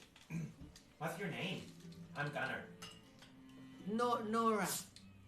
Nora. That's a very nice name. Thank you, Nora. Oh, you're welcome. Where can we find you? Do you have a shop? Well, I'm more of a traveling salesman. But when I want to do Salesperson. yes, you're right. Actually, yeah, that's true. Well, when I am me, when I go into Lower Jura, this level actually, only a few blocks away. So you live here? Yes. Okay. You don't have a shop though? Yes, I have my own forge. Does it have a name? Not really. No, I just keep my windows open. It just says Nora at the top. My regulars know me well. Actually, Nora, I have another question. Of course, Dick. What's the quickest way to get to the aerial jousting? I can call you a carriage if you'd like. Oh no, that's fine. We're about to meet up with some friends. Okay. I want to be able to take them there quickly. Oh, right. Well, what you want to do is you want to go straight and then to the right. And there's a tower with a platform. You want to go up there, and then it's on that landing, the next landing up, about a minute's travel upward. And then it's in that district, and you'll see the hollow tower. It's quite a bulbous brick building, like a chimney, but vast, very, very vast. Okay. Thank you. Why is she whispering? I don't know. She does that sometimes. I guess it's good we found another blacksmith. This could be good. Our last one, I think, is dead. So. Oh, that's a shame. Yeah. So it's good that we've got another. It's not an uncommon thing. Blacksmiths are, we have to take care of our own. You've lasted well. We should go and meet the others. Looks like she could do a really good job in this fight. Connor. What? She's standing right there. I know. I can. Nora, why one day we might verse each other in a fight. Oh, I look forward to that. I should snap you in half. No weapons. Oh, well, I'd be at a bit of a disadvantage then, but I think I can hold my own. Okay, one day maybe. Okay. Hopefully. You know where to find me. Okay, Nora, bye. This could have been the session to punch an old lady in the face. And She's already punched a kid in the face. Now she's Yeah, punching like an old lady in Grand, the face. Grand Theft Auto. and she Out of Boom. context, that sounds so bad. and she slowly lifts her quite heavy-looking cart, a small one, but it's laden with swords, axes, quite well made. These particular weapons have this leather hilts with leather handles, leather bound, so they're very well made. And she carts them off around the alley. Gunnar, we need to tell them 3 o'clock. Meet us at the aerial jousting. Okay, so Okay. now I'm doing 2 messages. Well, do we know how to get to this place that the others went to? I don't think we do. I think the plan was to meet at Reg ourselves. And we Yeah, I should know, do but that was at like 3 o'clock. We're already here. Otherwise, we have to wait for so long. You could probably short rest while we're there. Help. Okay, do it. So I'm telling him to meet us here at 2:30. No, if we're meeting here, then tell them to come now. And then we'll just wander up. Otherwise, they need to meet us there. I was going to say 3 because I feel like they'll dawdle a little bit. Okay. Thorum telepathically is like, Yeah, we will. Doesn't, yeah. So I will message Rook again. Mm-hmm. Grand Castle.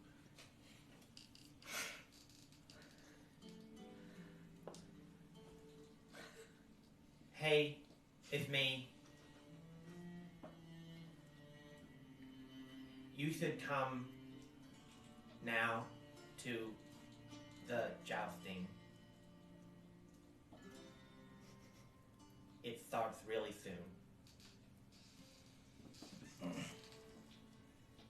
Like right now. That's Can I reply back? Or? He sounds a little bit pissed. Like angry, not pissed. Do I know if I reply back, you need to exhaust another? I don't know, do you? Were we not meant to meet at Ragav Saz?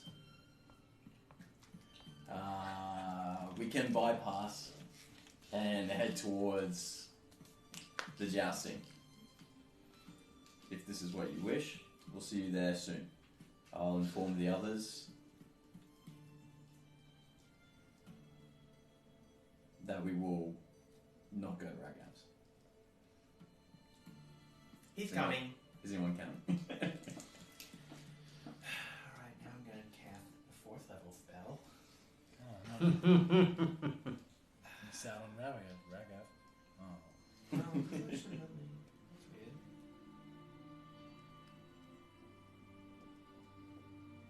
What's that?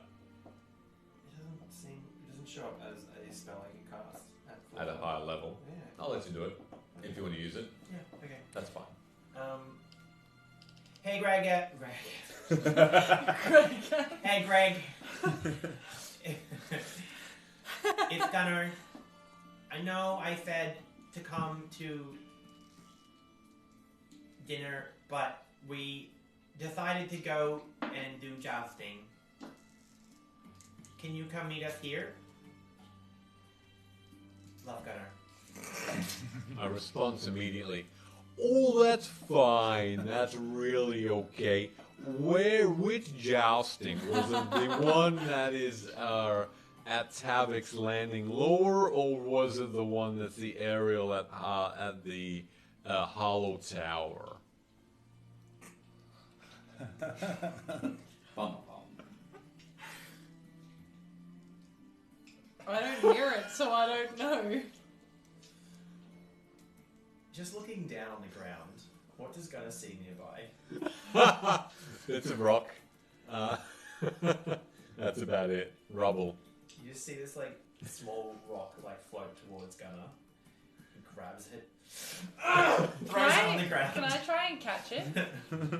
It's pretty directly on the ground. You need a dive, so make a dexterity check. Yeah. My dex is good, but my rolls are not. And they're very bad. What'd you roll? I rolled 5. A 5? And I You- opened up my eyes. I rolled 5. This is how bad it is. God. This dice I've rolled like 4 or 5 times tonight. It's going in the Doritos bowl. And as you throw it, Amara dives and her entire arm scrapes against the ground.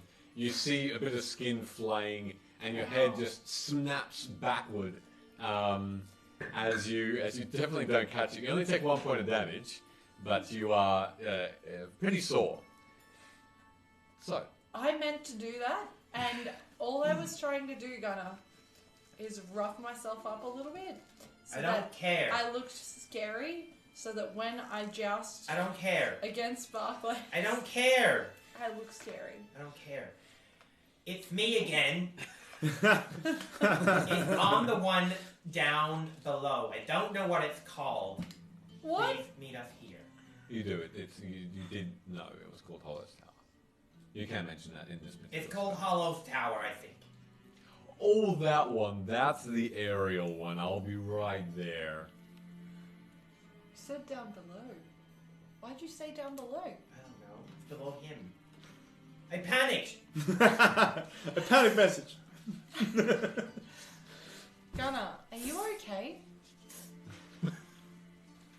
Okay, here is. I have nothing left on my big boy spells now, just so you know. Nothing. Gunnar, So if we get in a fight, don't come crying to me. Gunnar. What? Here is a hammer. So that next time you can't control your urges, you take it out. I cast catapult on the hammer. Where are you catapulting it to? Just away. Okay. Boom! It disappeared over a building. It's gonna land. Ruin someone's day. Gunnar, that was my hammer. Can You get another don't one. throw You've got lots hammers. of money. You hear You've it? got lots of money. You've got plenty of money. It's You fine. don't throw hammers. I didn't throw it. You did. I didn't throw it. I handed it to you, and you Ah, catapulted That's it. not true. Do you know what, Gunnar? I don't think you can prove Gunnar, that. Gunnar, You're not I'm my mom. very disappointed You're not my mom. in your behavior. You're not my mom. Yeah, I'm not, because I wouldn't produce a child that was this defiant. Savage. Now you be a good boy. I love this. This 20-something is talking to the child. You be a good boy, and maybe you'll get a treat later. So Barclays, Thruk and Thorum. Thruk. There you go. Write that one in. All about a child. With that scene, Amara and Gunnar and Osei, are you guys making your way up to Hollow Tower? Yeah, man. Yeah. Alright. Yeah, well, I relay back that Gunner's said that we're not going to go to Ragaz and we're going straight to the jousting. Sounds good. Again, just to make make this a quick interaction without any disruptions. Let me know if you want to do something prior, but with the instructions that Nora had given you, you make your way to the platform up, and within about what she said, 10 to 15 minutes, you find your way to this particular district, Just before we Harris Folly. get to the jousting itself, I would like to take a moment to just breathe. I would like to think about Sonari and Elyana for just a moment. And Barclays. Not Barclays. Just think about them for a moment and how great they are and how grateful I am for them. And then I'm going to, the wound on my arm, I'm going to use 2 fingers to gather some blood and just... Jesus. Okay. And then remember all of the wonderful training and discipline I have been through and how great this is going to be. I put this in perspective. You didn't do any of this for Baiselyu. But look how prepared you are getting to verse me. As you're walking I must care beside, more. Yeah, I think so. as you're walking and doing that gesture, you feel a familiar presence beside you, and a bit of a chuckle as you turn. You see Sonari walk beside you. Her hand, you feel sort of tingling on your shoulder as she says to you with mirth, "Do it." I will. It's time for me to succeed, and I've made friends. That I'm proud of. Thorum, Barclays, Rook. When you are seeing the body burned and you get the message from Gunnar, are you doing anything else within Menendez's shop? Is there any fresh left in that bottle? Yeah, we can have a few more. Yeah, We'll go one more round. Mm-hmm. Plus Okay. one for amenities. All right. Take another swig. The body smoulders, the smell of flesh overtaken by the smell of simply smoke and clothing and wood smell as he slowly decomposes and cremates. I turn to Thorum and just say, we'll go when Rook is ready to go. Is there not like a big lid to put over the... There's one on the ground beside. As I take my second drink, let's cover up the smelting pit? Is that what you call it? The forge. You could just call him. You just call him by his name. Just in case anyone comes by and be on our way. Gunnar had instructions to be at the jousting in the high levels. Oh, he's keen. Yes. Gunnar! Wow. It's going to be exciting. Perhaps, yes. Am I going to be versing you? Huh? Well, maybe you might be versing Gunnar. Perhaps. Just before Is we he go, large enough to ride? Pegasi or Pegasi? Pegasi. Pegasus. You're not sure? Is there a smaller version of a flying creature? You haven't seen any in your travels, apart from Baby the young Lion? of them. I'm gonna have a quick look around. Is there any odd bits of armor that he's left? Looking around, you see, in terms of odd, are you looking for anything Looking for specifically? plate armor in particular. Plate armor. Yeah. There is, in fact, one particularly lovely set of plate armor. Yes, it has. It's quite wicked looking as well. It's a beautiful sheen of light silver. It has in the very front where the chest is, it's glass. But it looks like glass. But as you sort of investigate it a bit more, it's a little harder than that. It's a material you're not sure of, but it definitely doesn't have the brittleness of what glass would be. But it's a beautiful thing that you can see through. What it also has is on the arms these wicked-looking barbs, these blades that come out of the forearms on both sides as well. And it has layers of this plate, like fish scales, but large and rectangular, that go one over the other down the legs and across the arm. And so it's a full. Well, I'm gonna turn towards the covered up forge. I'm gonna say, Menendez, do you mind if I take this armor? You receive no response. And just I play along as like the performance. I do. I look to these two. Forgive me, Menendez. I'll take it anyway. I look to these two and say, maybe you should pay more respect to those that are providing to you, both of you. You're right. We He's bring a right. man here to dead. He's right. He's Hey, right. we showed our respects, but you are right. You're right. You're right. Well, sorry, Yeah, Menendez. right. Just take the freaking armor. I'm gonna put that armor on. You're gonna don it. Yes. That'll take you about 20 minutes. Just bear in mind. What time is it? Since you've looked at that burning body decompose, it's probably been about 15, 20 minutes. So it's probably getting closer to 2. You guys want to help me put this armor on real quick? Will that make it faster? It will actually. Alright, still quick. Alright. As they do that, I put on that green scale. It's predominantly red dragon scale armor, but with green emeralds, like bands around the middle and around the neckline. Yeah. It very easily. It's a bit like it feels more like leather, what you're used to. In lightness, it's quite light, but you have a bit of a feel of it. It is a very protective,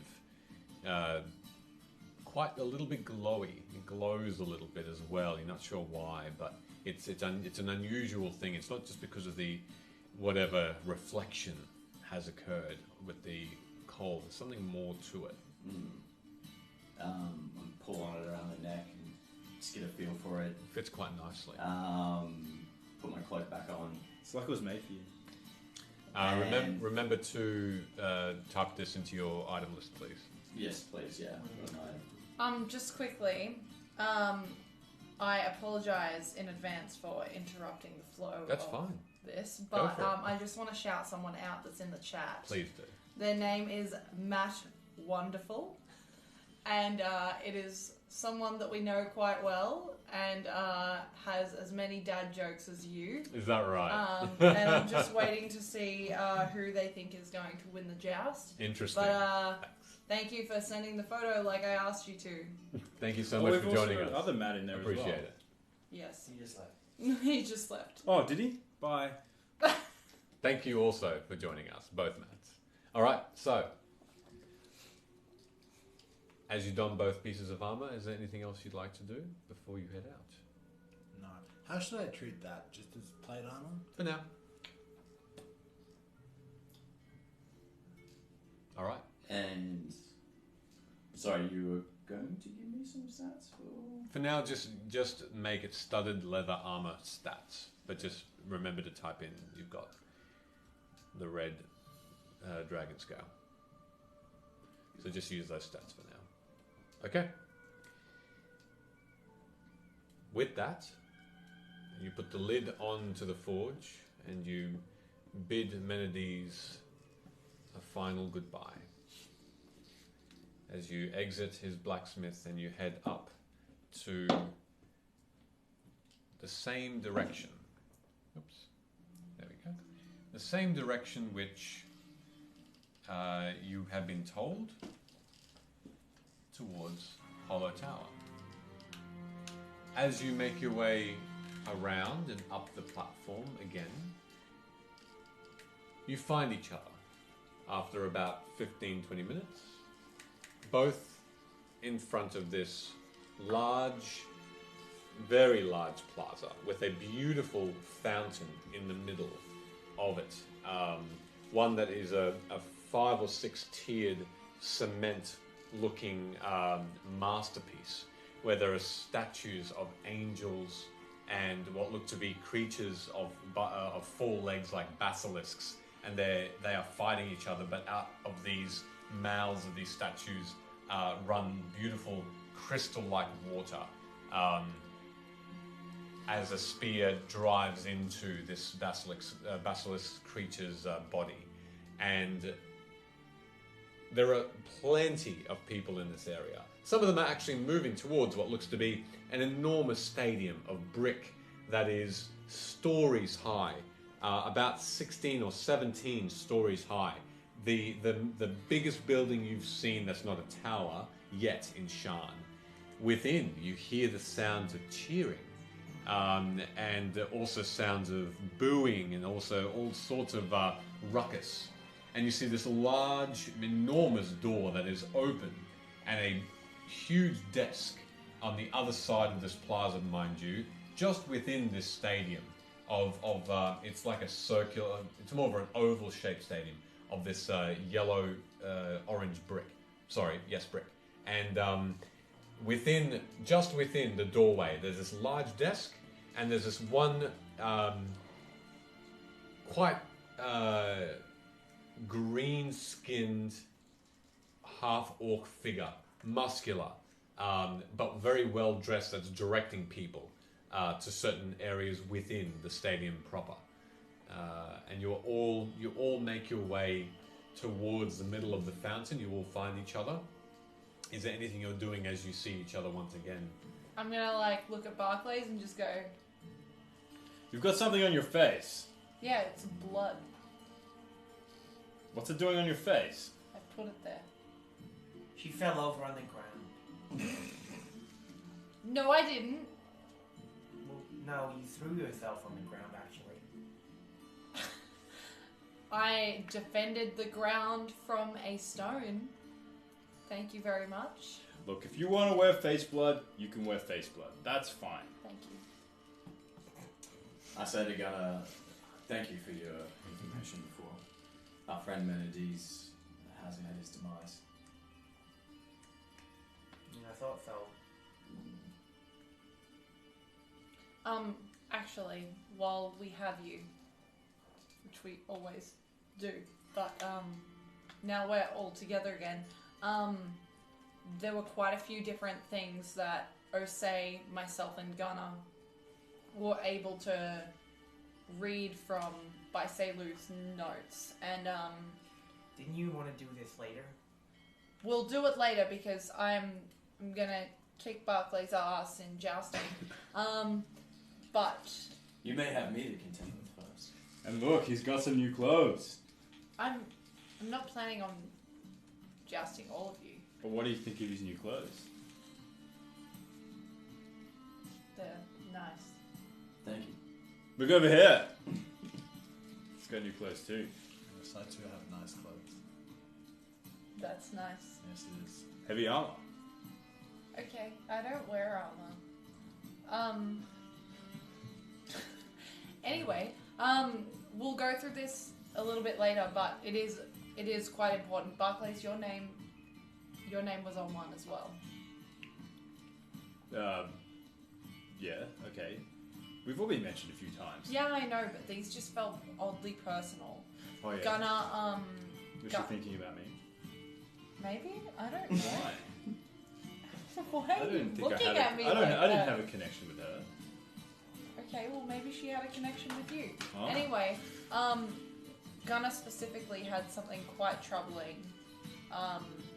But again, we'll talk about this later. I don't want to like psych you out. For what? This jousting where I'm going to beat you. Have you jousted before? Yes. Amara, I think you should intimidate him. I don't need to intimidate him. He's already intimidated by As me. well as that, Amara, please make a deception check, please. If that's okay. Oh, Please make an insight you check. didn't Can I make enough it? Is of Amara that. like full of shit? Friendly check? competition. Insight. That's what inside is. Growth. That was bad. It was bad for a Barclays because I know that he's jacked as shit. And It was a 15. Oh, That's pretty. for me that I would have to use a bardic to. You need to have the bardic first, don't you? I guess. But I'm not going to do it. I'm not going to do it. 12. she's probably done one or two jousting arenas in her time. She is from She's Shan. from Shan. Yeah. Great. Yeah. What's your favorite mount? You'll have to wait and see. Very convincing. Have I done jousting before? You have not. Ah, great. Are we going straight in for the proper tournament, or should we be practicing? And who else is coming? Have You? Have you ridden a horse? Yes. Have you thrown a spear? Can. We should be fine. See. What about you? Are you going to do it? I'm a kid. What are the rules? You've got to be this tall. Can we see if there's a what are they called? A height? A height. Going closer to the actual doorway that leads into the hollow tower, Yeah. it doesn't appear like there is an age restriction sign. There's simply no signs at all that would have your particular rule list. And as you feel yourself, as you get closer, people sort of lining up behind you, and you look around and you feel like you're in a line now, waiting to talk to this particularly large half-orc. Alright, well, we're on our way. Gunnar, just pop your hat if you want to join in. If you wish, Gunnar, you can ride side saddle on my horse. I don't know if Gunner's earned a place in this competition today. He had a bit of a temper tantrum earlier. What? No. I've seen you do the same thing. He catapulted a hammer. In fact, and he it punched hit me in the someone. face. Look, I think if anyone should be jousting each other, it seems like it should be you two. You're just afraid you're gonna lose. Oh! What, him? Yeah, Me? I'll join. I'll do it. If I lose, well, Gunnar, were it's you just just joining me meant to on be. my horse? Or? No, I'll have my own horse. We all learn something. You're buying the drinks later. I can Yeah, buy the drinks I'll now. Like I said. As you all are lining up and you're moving closer and closer, it is suddenly your turn as this large orc writes something down on a piece of paper first, directs the people in front of you towards the right, where you now see two signs. One of the signs heading left and around is audience, and the other are competitors. He turns to you, yeah? Can I say in everyone's head, maybe we should give fake names, just in case. I don't know why I'm whispering. I'm gonna My name is Mark. transform into Count Baffy. Is that But she's still In the little mo- as well. in the moment? Is anyone watching? We're in a there are people behind Would you. you There do are- it in the I'm Macca's just queue? gonna do it. Okay. You hear a couple of and even this half-orc looks down at you and gives you a bit of a frown. Well, good day. What will it be? And this imposing half-orc just looks at you all. How do you do? Good. We wish to enter the joust, but we have no steeds. Right you are. Huh? We have no steeds or equipment. We provide those. Good. Yes, we are here to joust without practice. Yes, Wish us luck. Would you like to practice first, or maybe, I've done this many times, but Well, that's very good. I've not seen you, but I'm sure that that's the case. maybe you weren't looking well enough. Anyway, maybe we should practice first. Do we have the practicing arena, or we've just got the competitions? Up to you. The competitions are about half an hour away. Let's do a practice before we compete against each other. Sure. Let's practice. Yes, just before we do, look at me. What steed do you recommend I should ride? Well, we've got a couple that we can offer. We've got the... You should give him the smallest steed. all of them are pretty much the same size. We've got the griffin, we've got the hippogriff, we've got the large eagle, we've got a large beetle, we've got the mechanical fly, we've got the pegasus, and we've got a giant vulture. What is the most docile and obliging?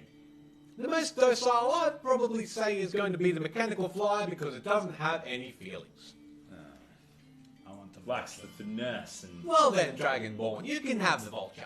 storytelling features that I'd expect. You can also choose from a certain amount of weapons. By the way, the practice is going to be about 5 gold pieces per hour to use that particular area. Per each. That's okay. Barclays is going to pay for all of us. Well, how kind of you, sir. Now, Yes, that's right. netting or no netting? Netting. No, Net- wait. As in, I throw the net, or net so I don't fall to the ground. Oh, Net so you don't fall to the ground. okay. So that is netting, is that right? Yeah. We've got a spare room for you to practice on. I would like something passionate and angry, but also loyal. I have the vulture. It's mine. I already called dibs. Nah, in terms of loyal, you're probably looking at the griffin. I'll have the griffin. In your opinion, what looks most majestic? The most majestic looking one is by far the pegasus. Done. Each have their own abilities and attributes, by the way. So when you go on them, you'll find out for yourselves. I'll have the fly. You can have the fly young ones. There's no age restriction here. Just keep safe, yeah? How often do people die while they're doing this? Every day. No age restriction. Have fun. Now, if you want something a little bit under the desk, I can offer you something to you as well. but it's a bit more dangerous. What do you Hold mean on. by that? Yeah. Yes. What do you mean? In the competition, if you choose no netting, and you win, you get to keep the steed. Guys, But you might die. I don't think we should do anything too crazy. Why? You've done this before. Yeah, I Lots have. of times. And do you you see- love it. And do you see how I've survived? Yes. What, you survived with netting? Yes. What's all this for? What do you mean? This is standard. Netting! This is standard. This is. We've got... You interrupt. This is We've got standard three... war paint. You We've don't got go three to war types of with lances. netting. We've got 3 types of lances that you can use. We've got the jousting lance, the needle, and the large loader. What's the difference? Well, the jousting... Just so everyone here can hear. Well, the jousting lance, that's your normal lance that any knight would have. Then you've got your needle, which is a little bit harder to hit people, but does a little bit more of an oomph when it does. And you've got your large loader, pretty slow.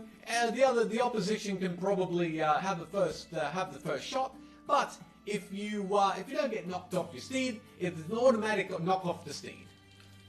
What is the most dexterous? Probably the jousting lance. Might Thank I you. ask, are we I'm just adjusting challenging lance. our friends here? or Well, you've are we- chosen the practicing arena, so yeah.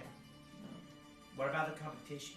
Well, the competition holds many a competitor from all over Sharman. So, I just want to let you know that one of the most entertaining, competition fights you might see today would be if you happen to pair myself versus Barclays the Viper here, because we actually have a bet about who's going to win, and I mean I will, but we may as well humor him, right? He's a celebrity. It is true, he's the slayer of dragons, and also A member of Thorum's Five. of House Galando. I'll do it without the net.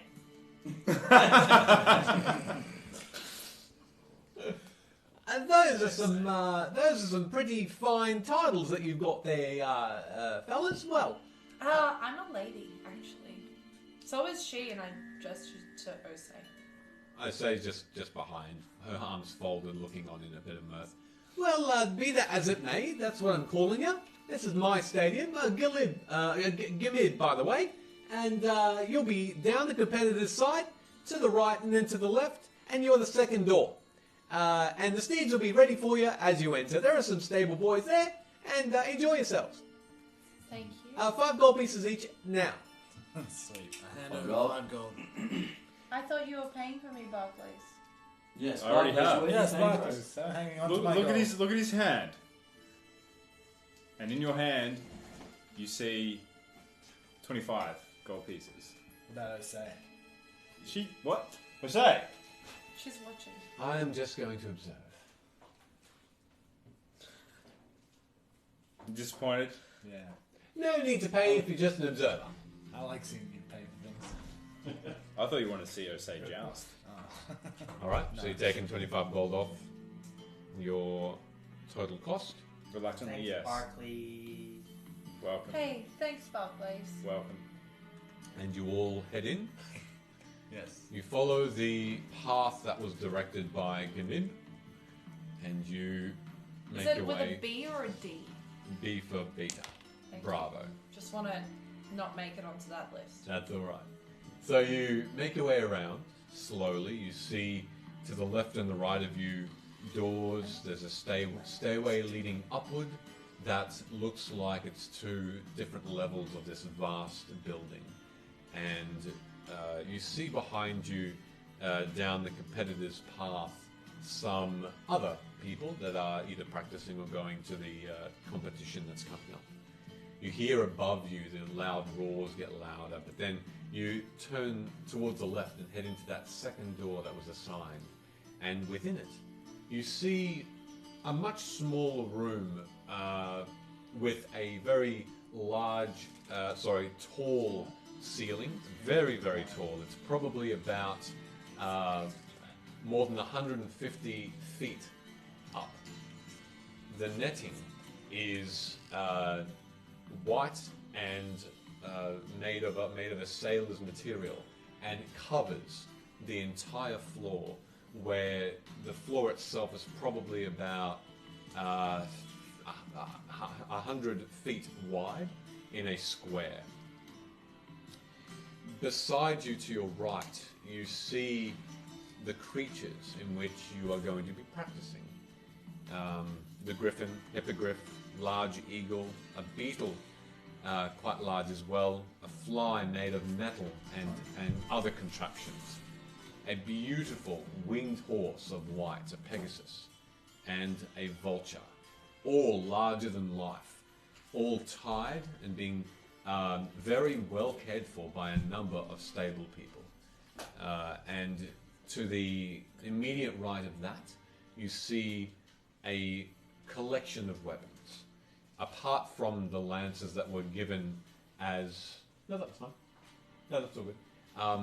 Apart from the weapons that were described to you, the lances, there are bows with arrows, there are javelins, there are swords, there are axes, shields. It seems as though you could use any number of these things to practice with.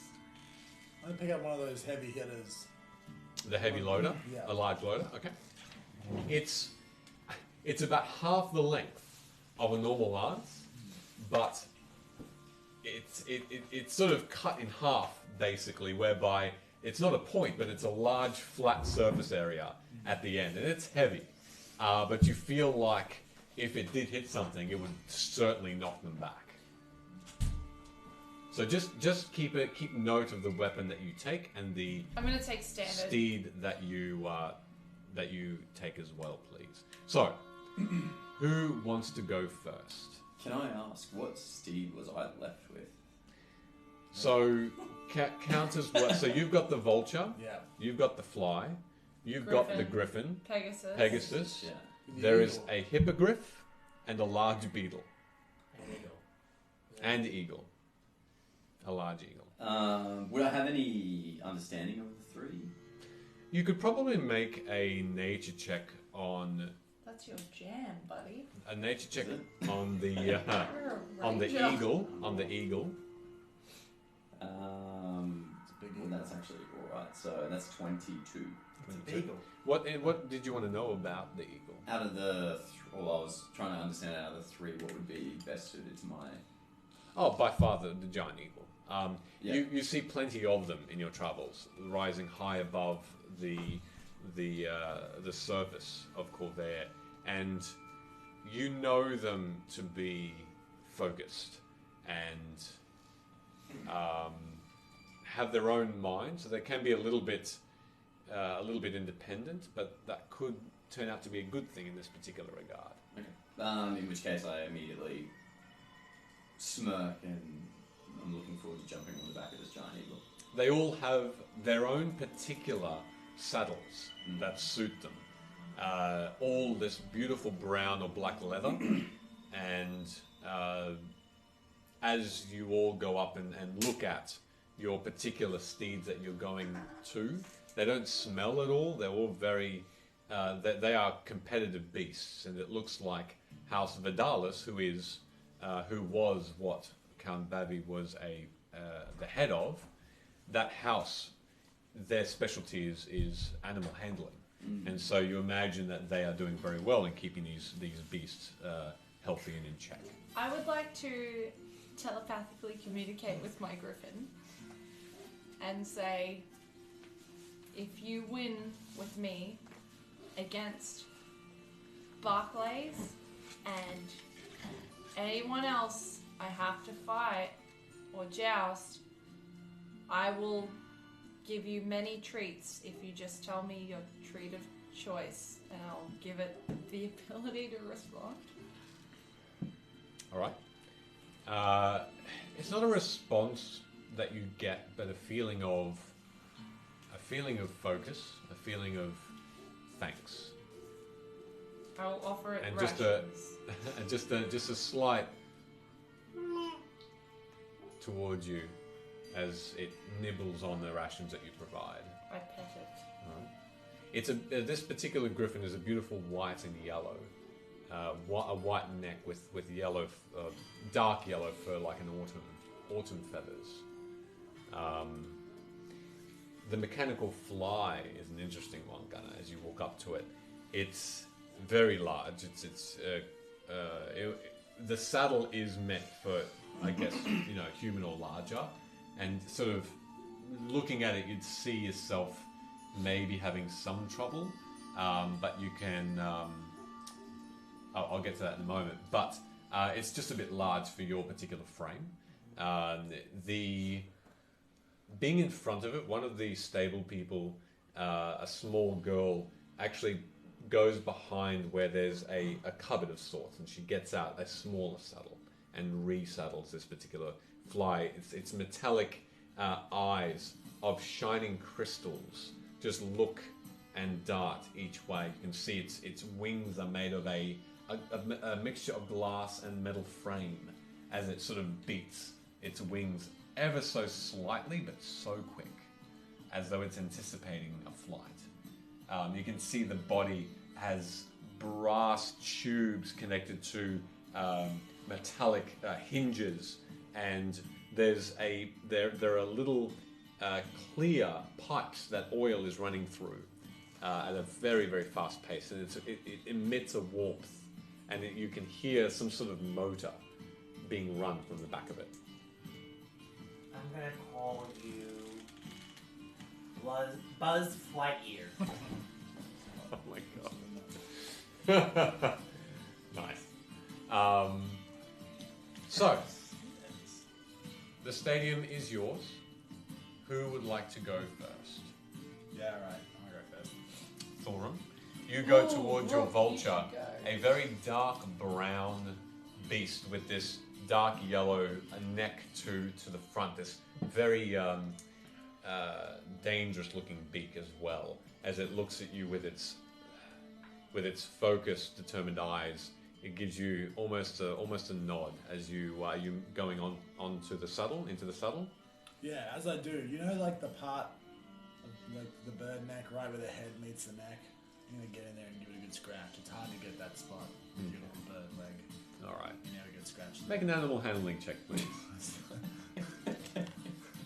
What? It's true. Who's versing Thorum?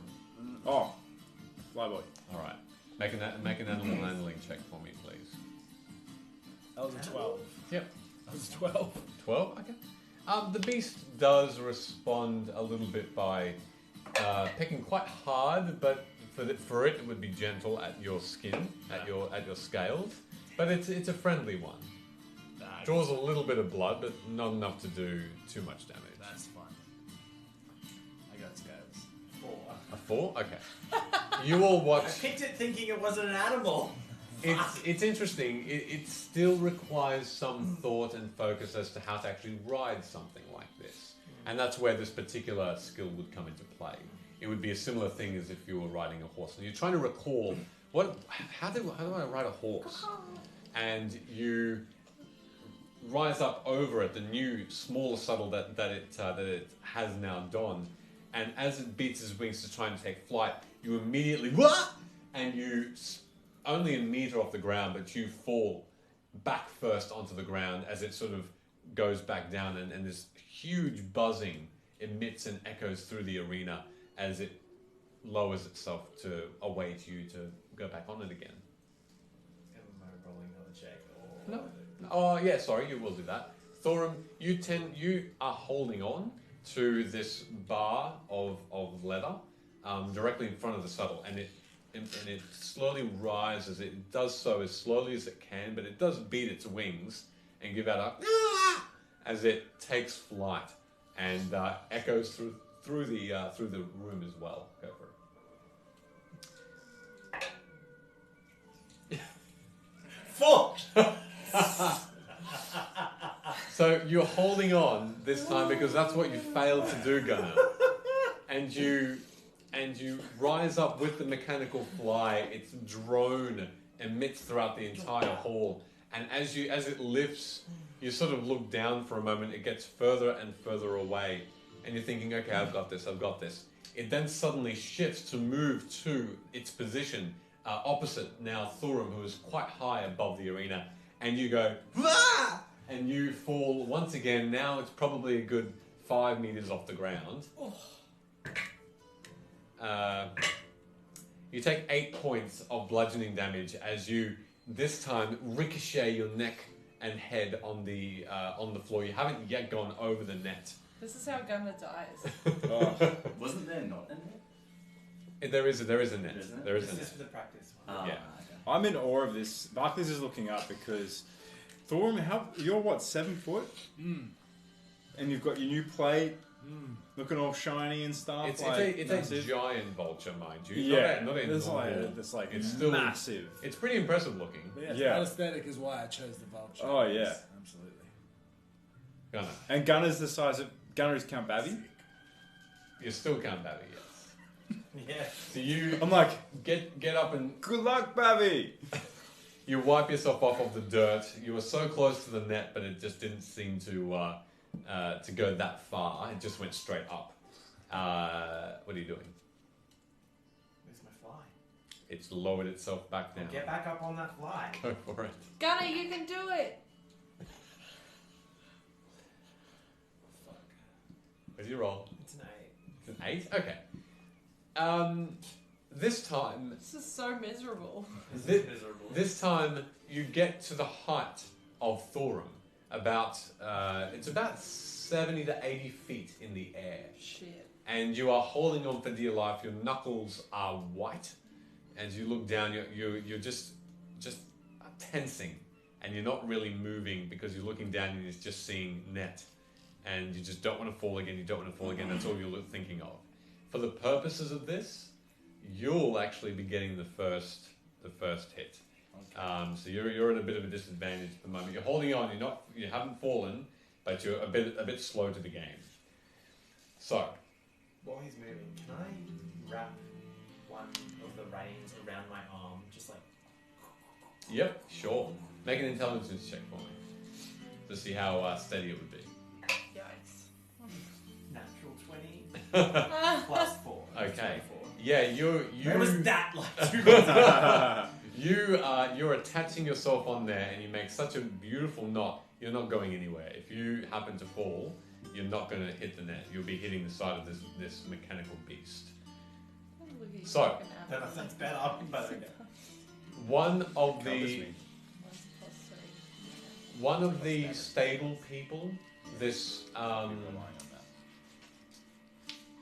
this young lady human walks to the center with a green flag at her side and a red flag of the other, and she goes to the very center of this sandy part underneath the net. The net itself is actually probably about 10 or 20 feet above the ground, in case if you fall, it sort of is meant to break your fall and not have you slam into the earth.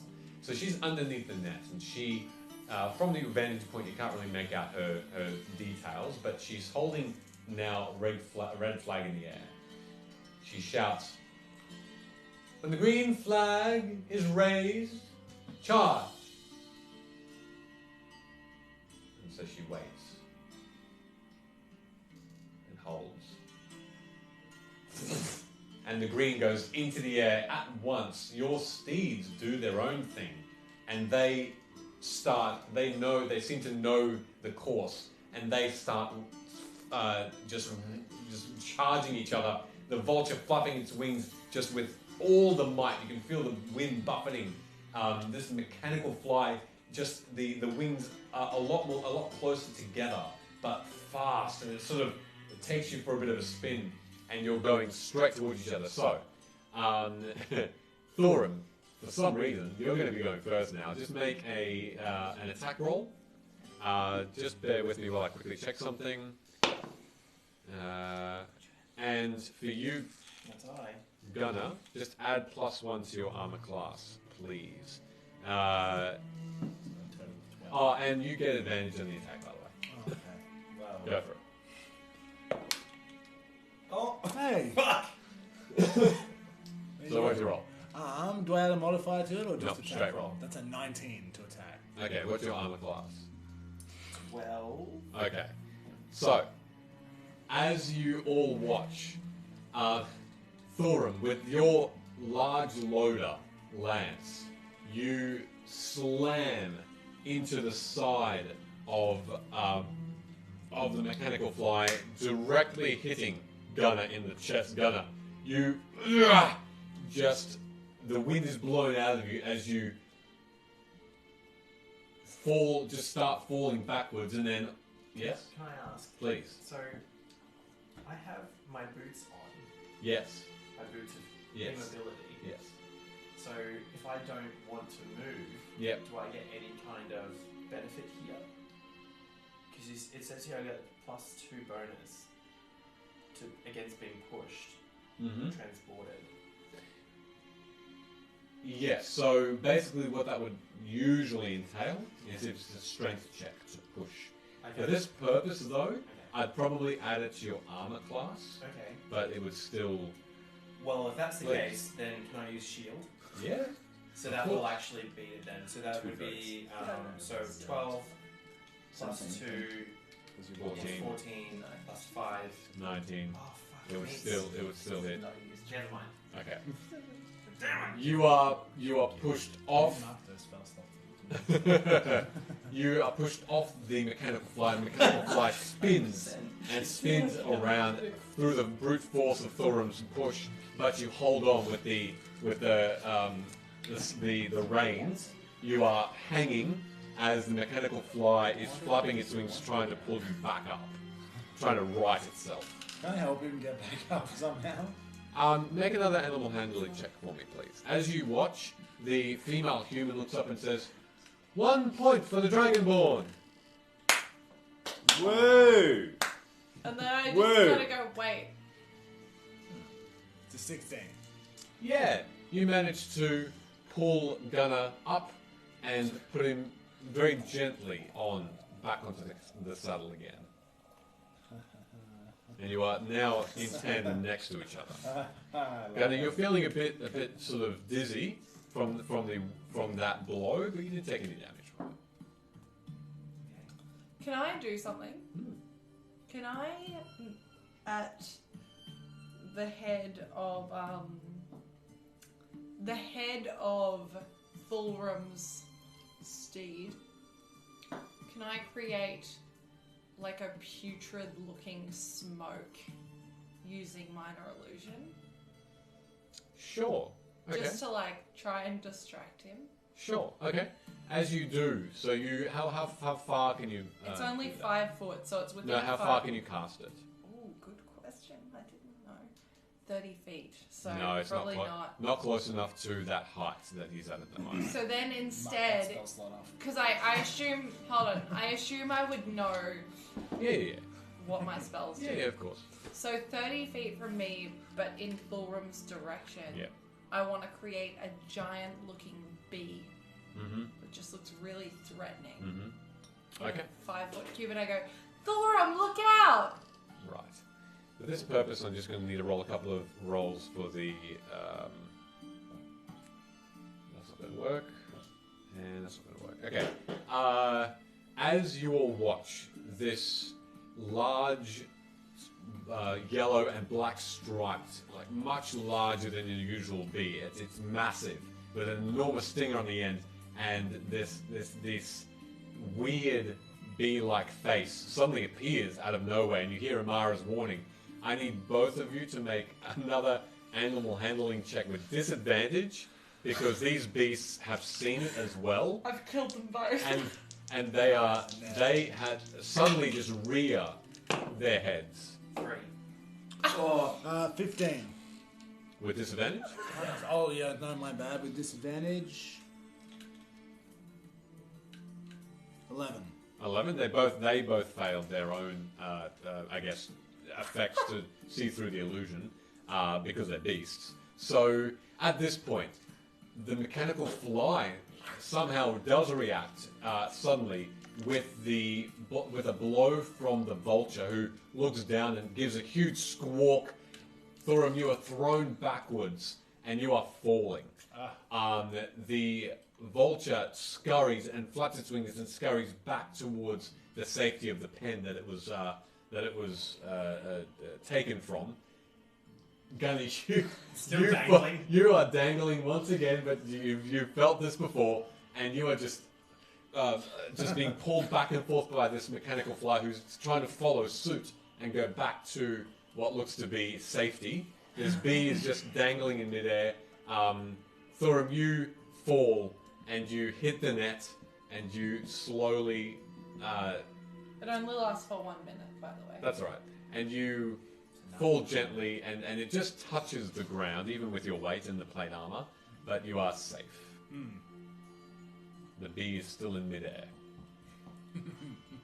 You don't know it came from me. Don't look at me like So that. who won? So, wait, Well, you heard It's Thorum like has 1 point. Has 1 point. Oh, right. did the fly leave? The fly is, you're following the fly, and you are behind it as it flies back with a droning whine down, and it lands safely, but on the ground, and you are still tied to it. But you don't. You feel a bit shaken up by the sudden direction that it took, but you're not hurt, and you are still tied to it. This female human comes running past. Well, I never. What's going on here? I don't know. Somebody magicked up a bee illusion. Illusion. I see it right there. It's right in front of us. That's how illusions work. Throw something at it. How do you know it's not real? I throw something at it.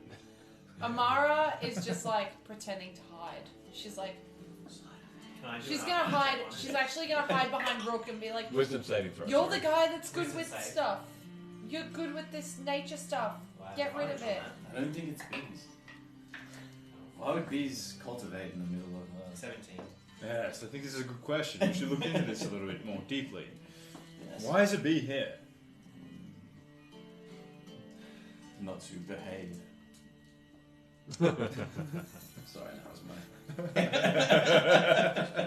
17. 17, yeah, you see right through it.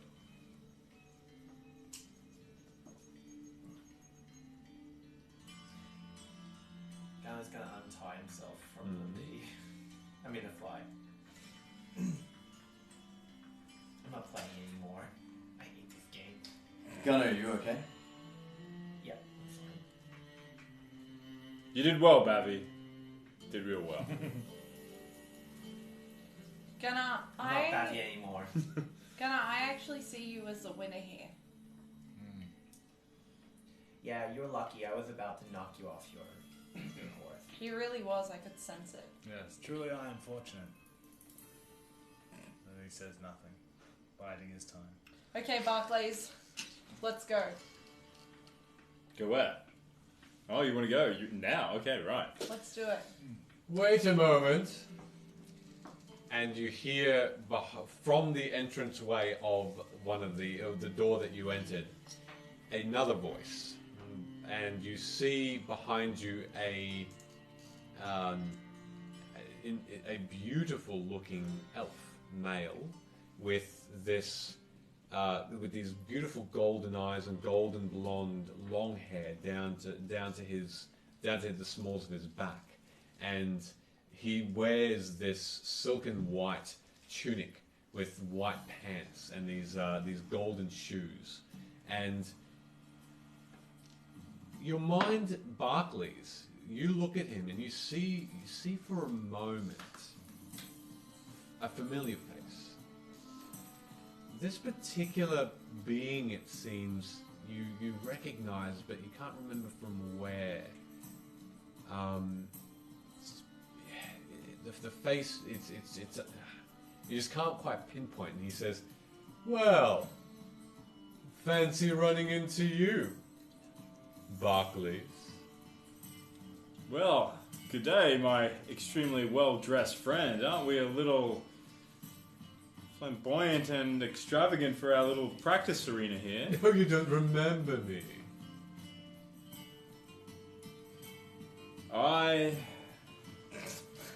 May I Try and remember as many people as I can, but in this moment, my friend, I'm forgetful. I'm sorry. Barvolo. And with that name, Barvolo, you seem to recall the College of Swords. the university in which you train, Shit.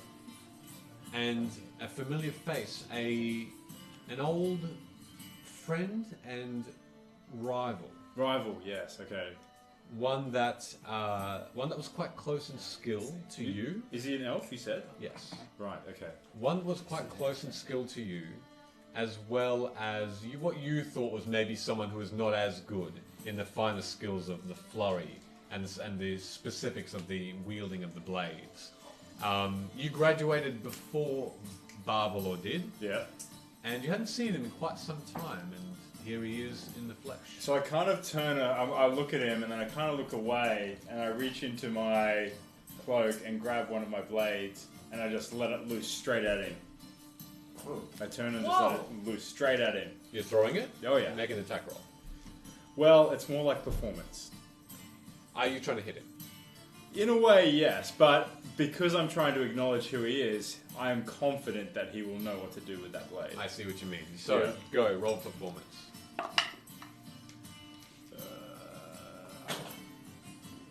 Kill him in one hit.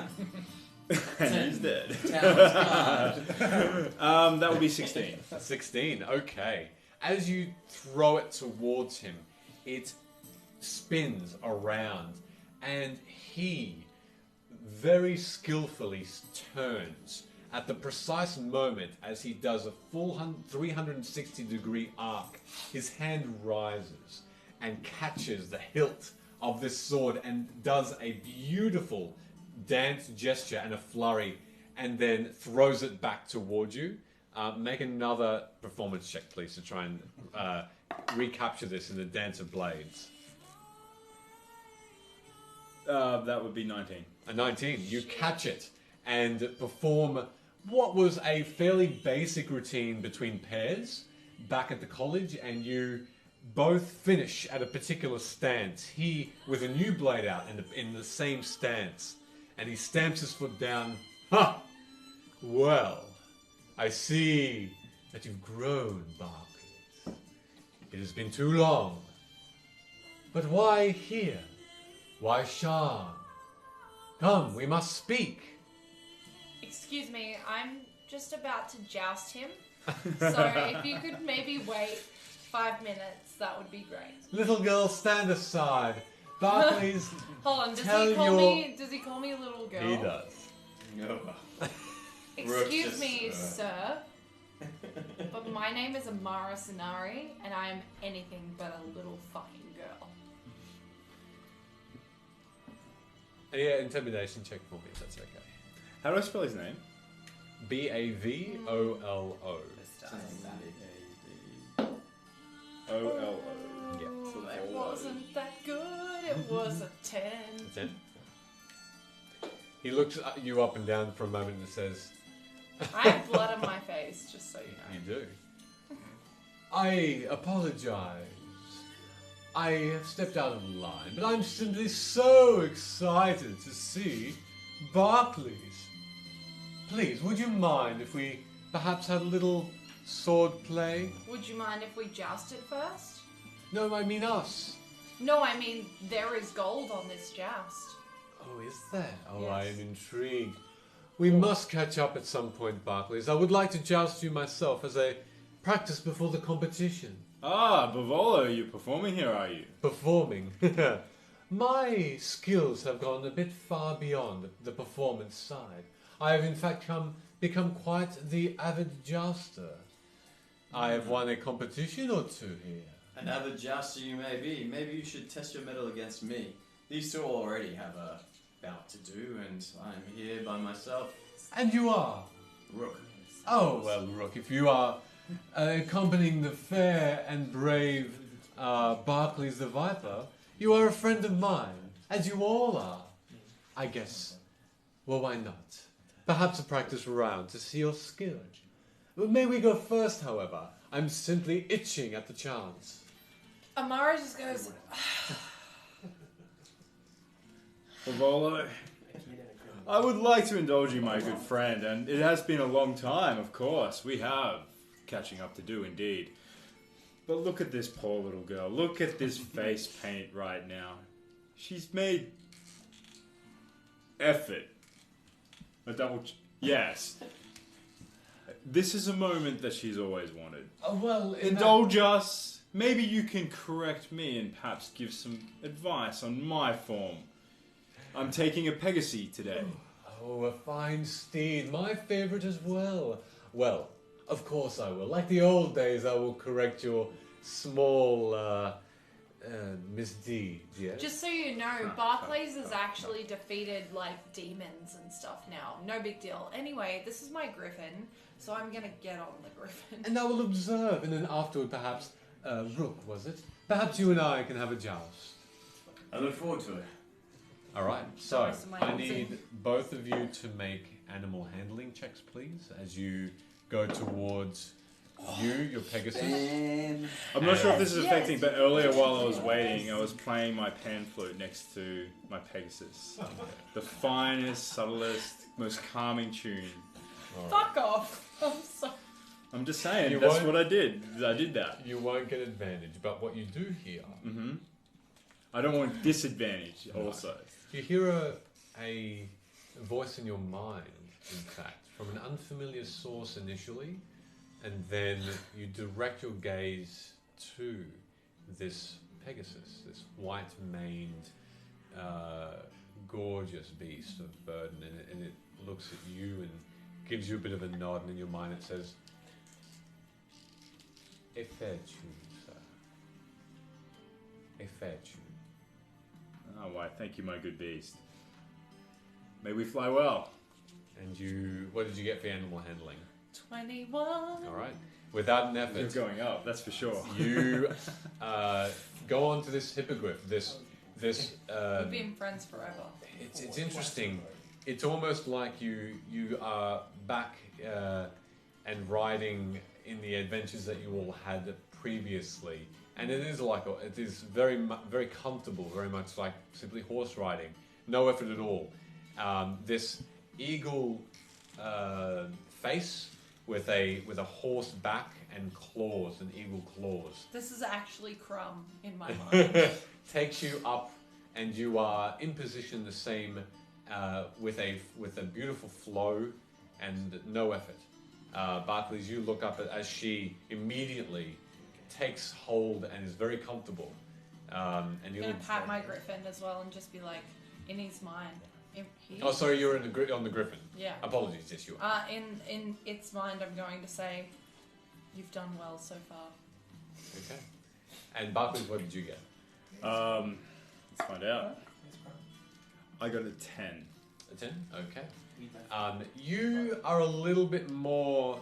You struggle a little bit more, but you do manage to get to that same position only about a minute after, as you are sort of trying to find your bearings as this Pegasus just flaps you accidentally with one of its large, meaty white I wings. just say to it, like, be gentle. This is my first go. All right. Sure. In silence, it doesn't seem to respond. You take your position as well. The lady comes back into the center with a red flag in the air, and then a moment passes in silence, and then the green into the air as well, and you both, again, the beasts do their work and they charge each other. Now, for the purposes of this, what weapons were you both Lance. taking I with think you? we were both standard. Just the standard? Okay, that's fine. In which case, I need you both to roll initiative first. Oh, fuck. That's good. Must have been a good one. 19. Okay, so you go first. Barclays, I'm assuming. Make an attack roll against Amara. Maybe I said oh fuck to a natural 20. You don't know. That's an unmodified 17. Okay, armor class is Lower than that. lower than that. Alrighty. And that will do it. Barclays, with your lance, you swipe the side of Amara's shoulder, and Amara, you do a full spin in your saddle. Does this count as a missile? It does not. These long, thin knights jousting weapons clash But Barclays, you get the better, and you get that particular position where Amara, you fall, and you are out of your saddle. Oh, I have slow fall, so I'm gonna You're gonna- reduce okay. any damage. So Sure. I just like, rather than falling, I just glide. Okay. I should have quiet up. And you hit the net gently and bounce. And you Can I try and bounce back up to the griffin? Yeah. make an athletics check for me with a disadvantage, please. With a disadvantage? Absolutely. Something in 19. Okay, athletics. Nope, that's an 8. Alrighty. So, no, it doesn't happen. You go up about 3 feet. You go up about 3 feet and then gently land back on the net. But I try to make it look chill. Like, I've done this before. Yeah, it's quite an elegant fall, but the lady looks up and says, "Gentlemen with the point." Can I see Amara down there? Yes, you do. I'm like, another turn. I'm gonna get back on my griffin. All right. The griffin comes back down, and you sidle onto it. It rises back up again. Well done, Barclays. What a point! You hear from down below. I hate this guy so much. I hate him. I just like give him a. I'm gonna speak in my griffin's mind and say, we need to do better. And then, are you going a second round? Yeah. The green flag comes up, and they all both rush towards each other again. Another initiative roll, both of you, please. 13. 17. Okay, make another attack roll. I'm gonna look. I want to be competitive here, and I'm very, very confident that I can oust Amara again. So I'm gonna roll a disadvantage. Go for it. Do anything worse. If you're simply just trying Like, to move my give hair her a out of the chance, way. yeah. Oh, absolutely. Sure.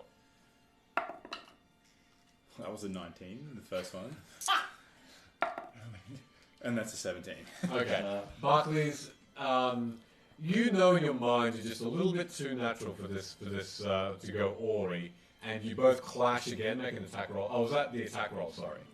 That was the Oh, I attack roll, see. but which ended up being a 17. Yes, Amara. Once again, you find yourself just not finding the right point. So this is not a ranged weapon attack. Not a ranged weapon attack.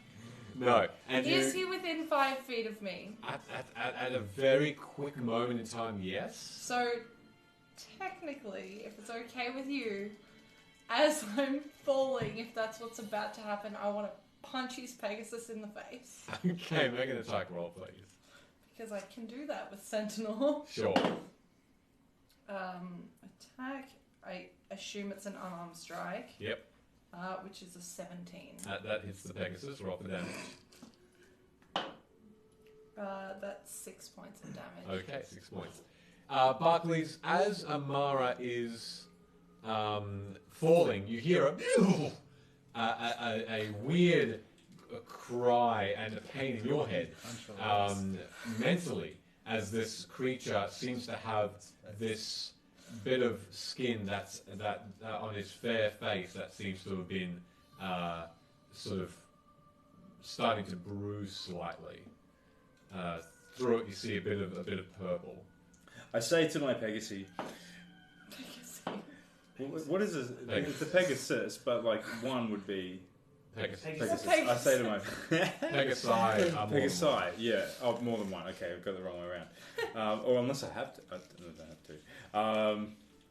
I say, look, she's just a little bit angry. Let me help you out there, friend.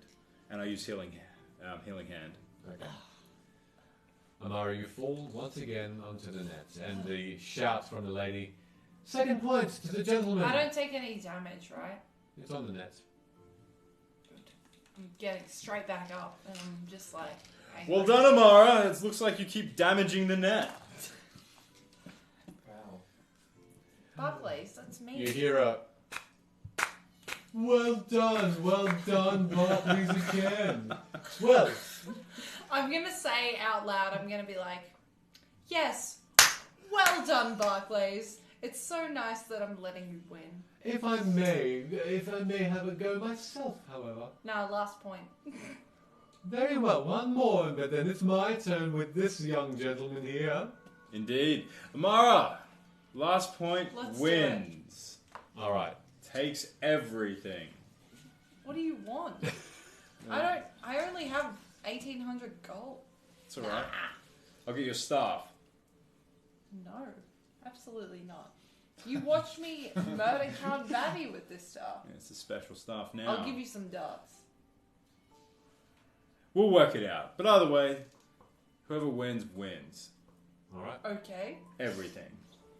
The green flag up, and you charge each other one more time, and roll for your initiative rolls first. No.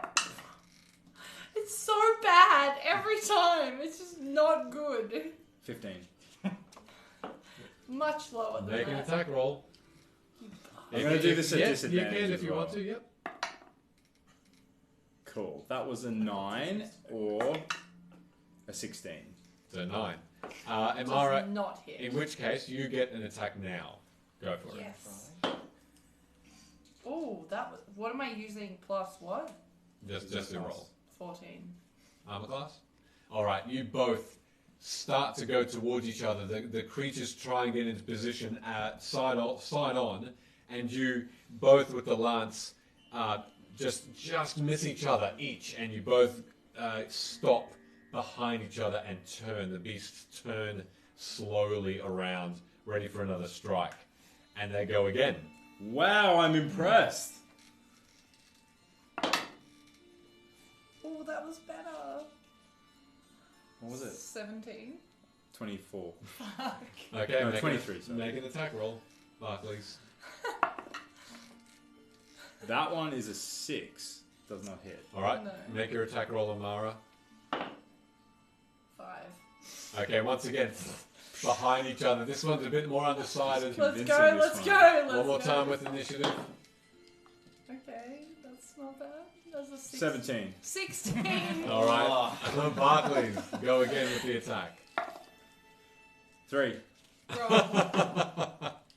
9. Doesn't 9. hit. Alright, and as the third miss, a red flag gets put into the air. Tie! 3 rounds and tied. And the young Wow. lady says, another round. Well, I guess we just owe each other everything. We can call it a draw for now. Well done. Well done. Well done a good show. indeed. Well I'm- done indeed. I'm gonna say in Barclay's mind, I'm just gonna be like, just so you know, those first 2 rounds, I was just trying to make you look good in front of your friend. I say back. Yeah, I'll give him the power to say back. I always look good in front of my friends. But thank you. I say nothing back. Alright. Well, is it time then, Rook? Choose your beast and your weapon.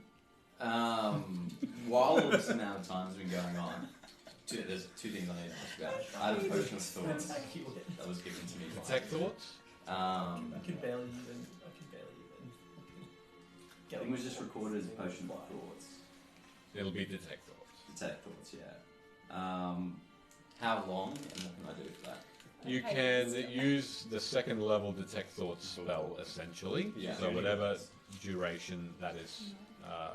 So it's essentially you go and you see the surface thoughts first into the mind of whomever you are targeting, one person only, and you can see their initial bare thoughts and feelings. And if you want to go, I guess, find out more, they can roll a saving throw against that. I can't commune with it with detect thoughts, can I?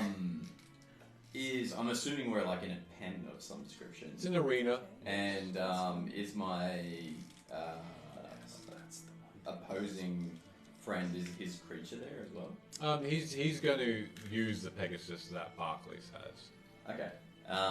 As he's just dusting him down a little bit and going on and testing the seat. Okay, cool. Alright, then in which case, yeah, jump on the giant eagle. Shall we make a barter, sir? Well, it wouldn't be Barclay's friend if there wasn't a barter. 10 gold pieces for the one that remains on the steed. And I'm not on the steed yet? Do we hear this out loud? Yes, you do. In Rook's head, I'm gonna say, I can make more bees. Am I on the steed yet? You're not quite on your. Which one did you choose? The giant eagle. Yeah, the eagle. Yeah, you're not quite there yet. No, you're sort of near it. As he's saying this, I want to jump on the eagle. Okay, make an animal handling check, please. He will as well. That'll work. 13. 13, yeah. As you quite comfortably sit onto the beast and it responds to your moves back and forth with the legs, he says, shall we make it a little bit more interesting? Perhaps a bit higher than these amateurs? And I'm assuming there's like a harness I can grab onto, yeah? Yeah, there's a harness. There's like a leather one. As I'm like roping it all in and like scratch the griffin, I look to the others. I bet then. Should we accumulate our gold? I will match the gold. You have your own bet. Gold to bet, Are right? you saying Nah, this to sorry. us? Yeah, I'm looking at you guys. Yeah, sure. I'll throw 300 gold in the pot. Well, that is a fair exchange. I will also match it. Perhaps 310 gold then for the winner. I'll add the 10. Rook, do you need money? Money's not an objective here. Then why are we doing it? To stoke the flames of Barclay's friend. Inside of Bardic Inspiration. I will also give you 10 gold, I guess. So 320 gold it is then. And matched. Shall we go a bit higher then, sir? You've only produced 10 gold more of the 300 from 10, so how much more higher can you actually go? No, I mean height in terms of our Flying. steeds. He's not trying to raise you. He's trying to like go up. And by higher, what do you mean then? Oh, simply go higher. Just go right to the very top. Make it a bit more dangerous. I live for danger. With my understanding on my 20 for my eagle, would I have any difficulty being that high up? No. Then fine, yes. Let's do this. I turn to the John. I say, would you mind if I said a quick prayer over my friend? It's the way of my cleric. A prayer of magics, or a prayer simply a few words? It's magic. As this conversation's going on, Prayer I a few words. actually pop a potion of detect thoughts, Okay. and I'm casting it on my eagle, Okay. and I'm wanting to know if it's an independent fighter or something that needs to be controlled. The spell itself would lend itself just to thoughts initially like fear, the very basic happiness. How's this eagle feeling then against the hippogriff? Impassive, simply ready to go. This is 9 to 5, man. I'm No, neither happy nor sad about the situation. I pull my hood up Mhm. and get as close as possible into this eagle that I can, to try and keep myself not necessarily stealth, but covered from being detected from an attack directly. Okay, sure. What did you? Can you roll a deception check, please, for me, Thora? Yeah. Have they left the ground yet? They're starting to rise. Can you let me After know this when they deception get check, to I'm gonna roll like a sleight of hand. 65, 70 feet? Sure. I just say to Rook, be careful, my friend. He's from the College of Swords. Barclays, I've beaten you at most things you do, so He knows It's what a he's 16 doing. for the deception check. Okay. Well, if it's just a few words, I will allow it. Sick. I'm gonna cast Bless. Okay. Cool. What does he get for that? 1d4, isn't it? So yes, you can add 1d4 to any attack or saving roll for 1 Saving minute roll, okay. duration. Can I go 1d4? He is What's right. your D4? Okay. He's rising above, just at the 60 to 70 feet. Amara, what are you doing? Once it gets to 70 feet, I want to speak to old mate, who I don't give a fuck about. But I want to try and like not sound like well, it's probably going to sound like me because I'm telepathically communicating. But if it's a possibility to try not to sound like myself, I'm just going to repeat consistently until he gets to 80 feet. You're gonna lose. You're gonna lose. You're gonna lose. Do I get inspiration with that? You don't. Oh, jeez. Okay, no reaction seems forthcoming, but But I'm It just is- gonna be like, as this is happening, I'm just gonna be like, yeah. Yeah, looking around. Yep. Impassive. Okay. yeah. Alright. The lady comes out. You are both on your steeds, the Pegasus and the giant eagle. And the red flag is raised. It turns, and immediately the Pegasus and the eagle are barreling towards each other. So first of all, make an initiative roll, please. Was that a nat 20? No. Oh, fuck. I got really excited. 27 For your initiative for roll. my initiative. Yeah. Right, well you go first, so roll for attack. Okay. Make sure you add that D4. Which weapon did you choose, by the way, as well? I There was the jousting lance, normal, the needle, or the large loader. is there anything that you can shoot with? No, these are all... there were bows and arrows, actually, as well. We'll go for the standard because I missed that. Okay, sure. Standard sounds How many dice are you rolling? So this is just an attack roll. just an attack roll. Yeah.